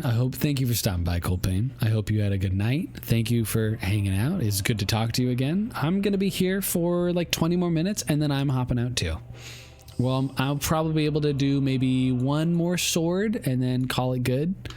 And, you know, and we'll go from there. Here we go. Reach out when you're back in town, and I'll reach out if I'm in your town. We can grab some dinner sometime. Yeah, that'd be great. I'll have to try, my man. I'll have to remember. But if not, no worries, no hard feelings. Wish you the best. Have a good night. Sleep good, or else sleep with those dogs in the sand, brother. See ya. I've told this story before. Oh, great song. I've told this story before, but I once went to the beach with my family when I was a kid. So this wasn't like yesterday. I once went to the beach as a kid with my family, and it was a great time. And I wanted to do the iconic thing of like getting my head buried in the sand, or like getting buried up to my neck in the sand. And I think it was pretty windy. And I remember just getting like mostly buried and getting a lot of sand in my hair is mainly the thing that I recall, right? Oh my gosh, it keeps on cooling down. I remember getting a lot of sand in my hair. And then at the end of the day, when we got back to our little like Airbnb that we were staying at, this big house that we had rented, I was like, I got a lot of sand in my hair, and washing it probably wouldn't get it out a whole lot. So I'm just going to shake it out. So I started just like shaking my hair, and my hair was like, you know, reasonably long, and I was just shaking it, and I shook it for a good half hour, and I was shaking it out onto this white sheet of paper. And after that half hour,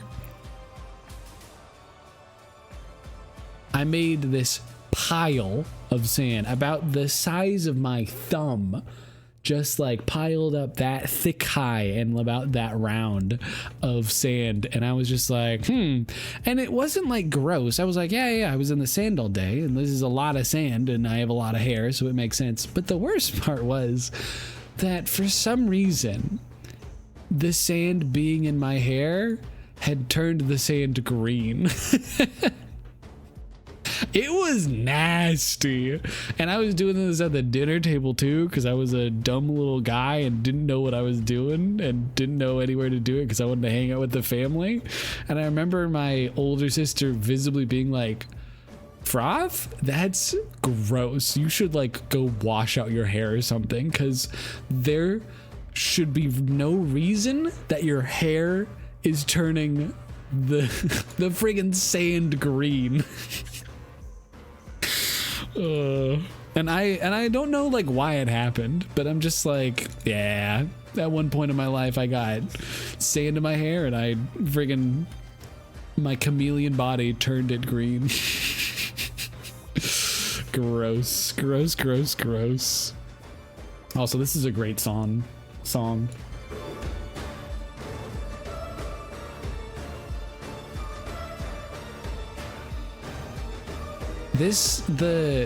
Whatever is playing right now, I think it's a hurdy-gurdy, and it's so rad in this song.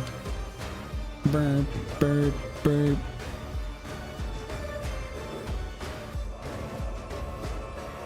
Especially when it goes up right here. Yeah.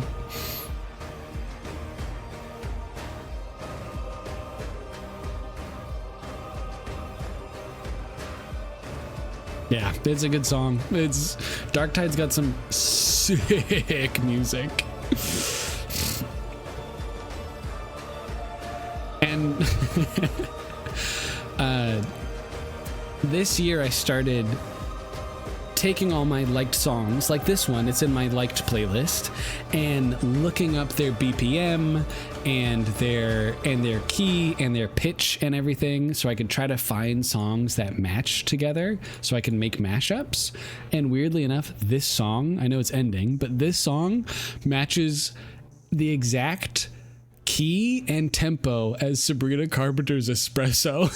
So if you're curious, you can listen to this song and her going, "Isn't that me, espresso?" as there's this bump, bump, bump going on. It's really weird. And I never would have thought of those two songs as being a match for each other.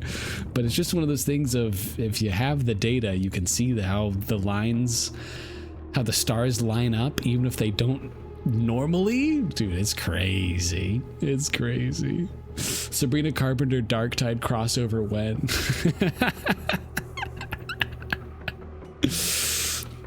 Bedcam, talk about the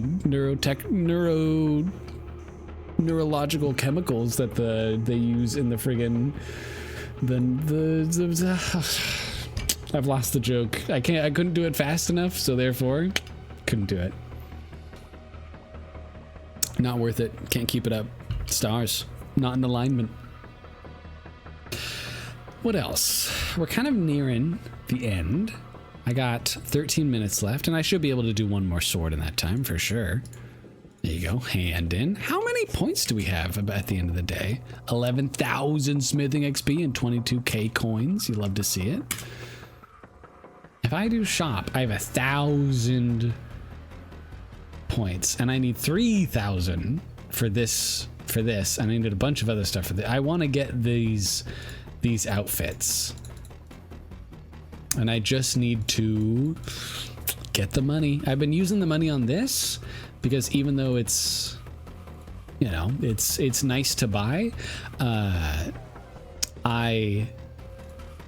this stuff will gives me more points faster. So it's just one of those things of like, if I buy that now, it'll be good, and then I can actually buy the gloves that will, you know, actually help me get to where I need to be. Okay, all right, this is looking a little dumb already. Okay, yeah, this is a dumb sword. This, yucky, stinky, no good, no good. But we're still gonna do it.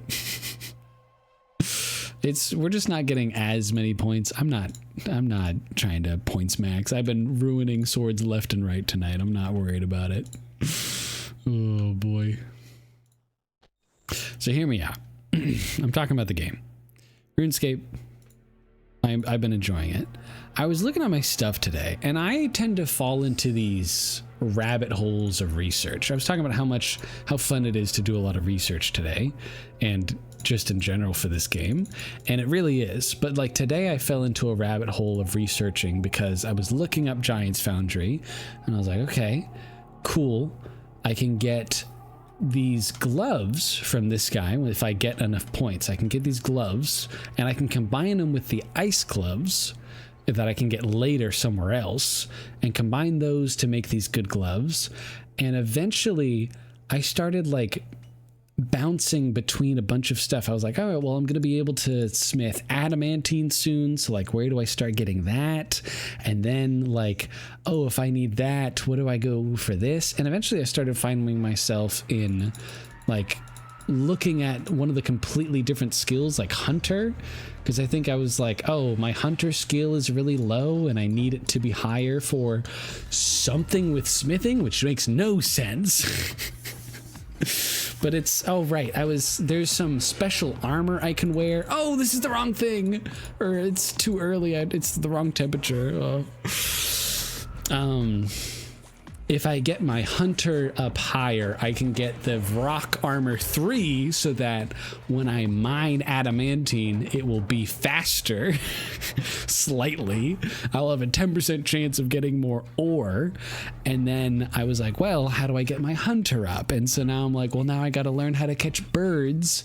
And then with the birds, sometimes I can get their like special tails if I'm doing rumors. But for rumors, you need to be doing this. It's like this huge rabbit hole of just, and it's this rabbit hole filled with dominoes that just I fall into and keep on finding other stuff to do, and it's wonderful, and I'm having a great time, and I'm not complaining. I'm just like continuously always learning so much about this game. Like there's the Slayer skill, this one 55, that's level 55. I would like to do more of that. I would like to do more Slayer. But did I have a reason I stopped doing Slayer? You have to go out and you have to kill monsters, and the monsters, certain monsters on certain tasks when you're tasked with killing them have like certain percentages of dropping stuff, and like I'm super excited to like get that 1 in 500 drop on this other stuff, but it's like it takes a lot of resources sometimes. So I always tend to lose focus a little bit in this game because there's so much to do. I enjoy learning that there's so many things to do. Like I learned about Giants Foundry, and then like the blast furnace. I learned what that was. It's like there's a bunch of stuff that I'm always learning, but also there's so much and I always get distracted. I've had to write out like a task list for myself like twice now so that I can focus on what needs to be done. So like right now, when I've been coming home, aside from today, I've usually been doing quests because quests will help me a whole bunch. So like all of these that are green are quests that I've completed. Whoopsie. Are quests that I've completed. And then there's still a bunch of red ones that I need to complete, and yellow ones are ones that I've started but I haven't yet finished.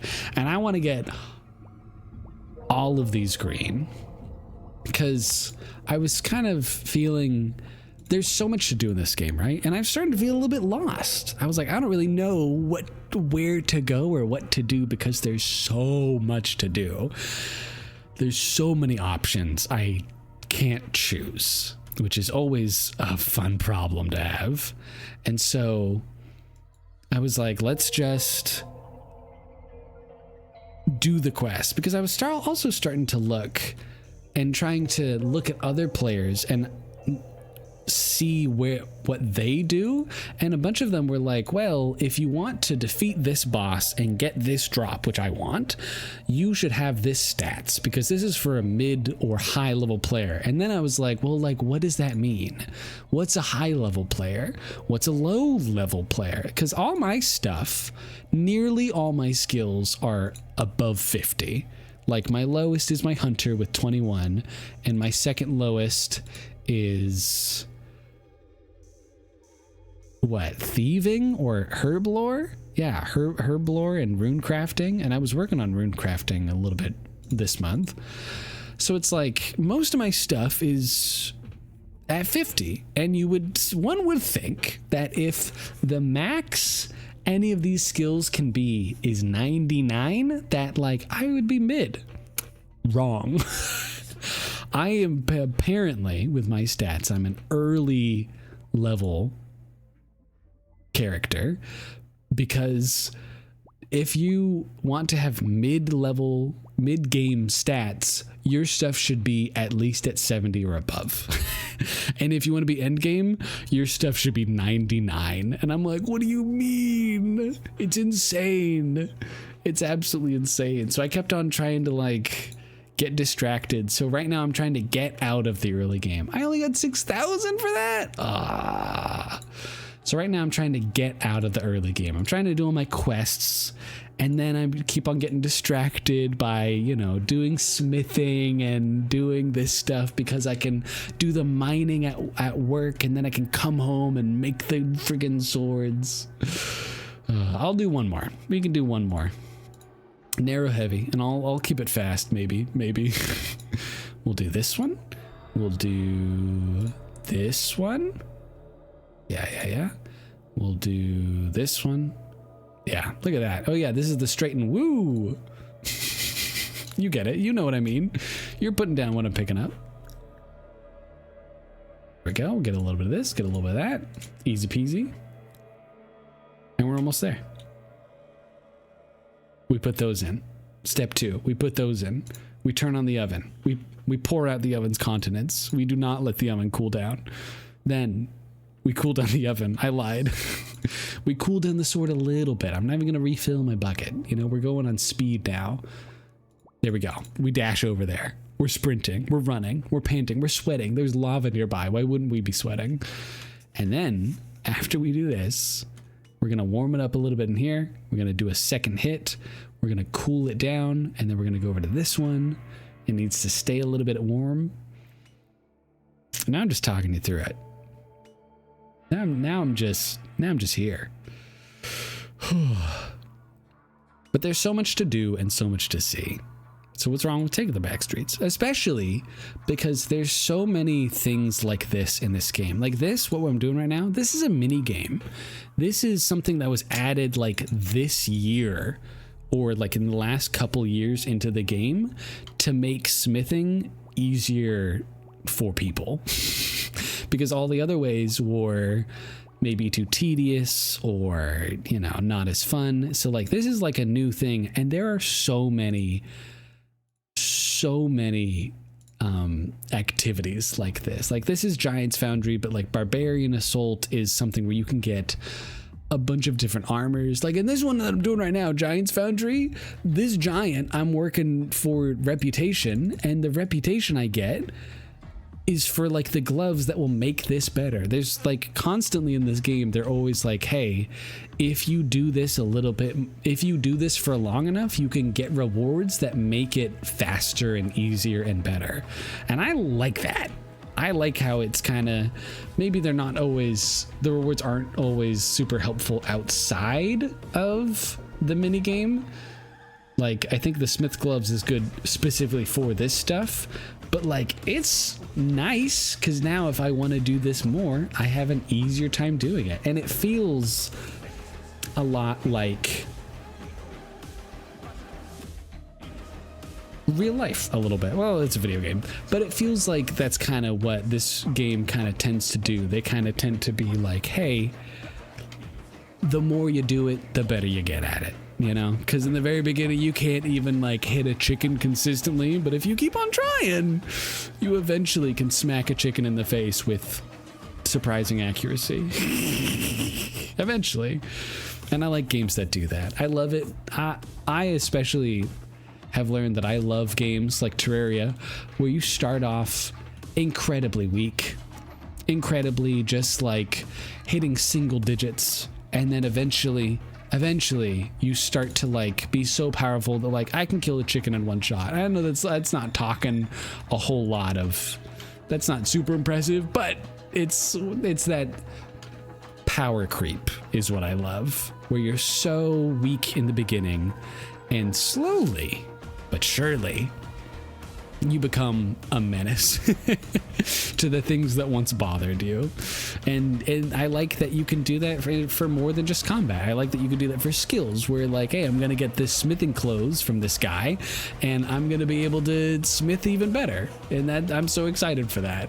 And that's only for this mini game. I still need to go to the Motherlode mine where I can get prospecting gear, where that will give me more experience when mining. And right now I'm not even going to the Motherlode mine when I'm AFKing. I'm actually going to the mining guild because there's a 1 in 60 chance that whenever I mine something I get a little special rock, and if I get 100 of those special rocks I can give them to someone else in the mining guild, and then they will make it into gloves for me so that next time I hit a rock there's like a 1 in 10 chance that I get an extra rock. So it's just like it's compounding. And the only sad part is a bunch of these things, like I said, are kind of isolated. Like the gear that I'm gonna get here isn't probably gonna help anywhere else, but like those gloves will help and those prospecting gear will help, but I need to go to those areas separately and get the little special rocks or resources and currency to actually buy them. So it's a slow going thing. But that's all right. I'm glad I got to do this today. I think maybe this stream was a little bit boring, but I'm glad that I got to stream RuneScape for 3.5 hours and not feel bad about it. I'm perfectly fine with this. This is good. And now we got our last friggin' sword done, and let's toss it in there. Looks good. Ooh, it's almost our best quality and almost our best time. We got 10k smithing, 20,000 coins. We've made 41 swords, dude. Oh my gosh, 41 swords. I think it's something like 17 an hour, so that's insane. Or maybe even like 6 an hour for me. I don't know what it was at the beginning of the stream. Can I look back all the way? Yeah, can I see? Oh, I started with 14 and I friggin' switched the digits. I made 37 swords today. Whew. That's pretty good. And if we check our little cash stack, are we still at 1.6 million? Probably. Oh, we're 1.75. Okay, we're going up in the world slowly but surely. And we ran through 250 mithril, and we still got plenty of steel. So we got plenty more time, and I can do more.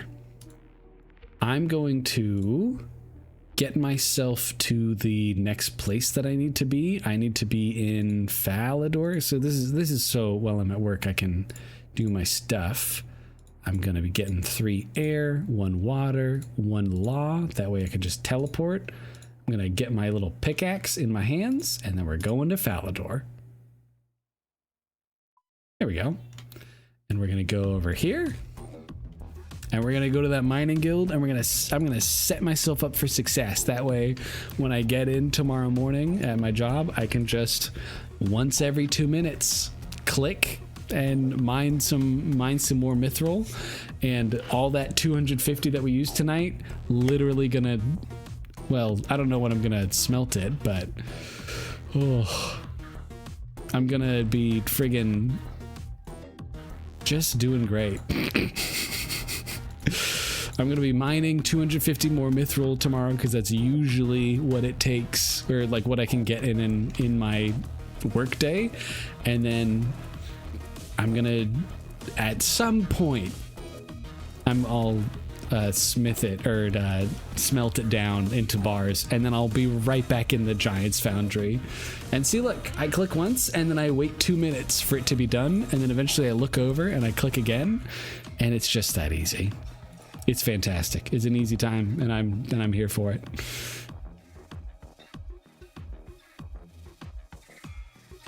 Okay, I'm all set up for tomorrow morning, and so I think that's gonna be it for me.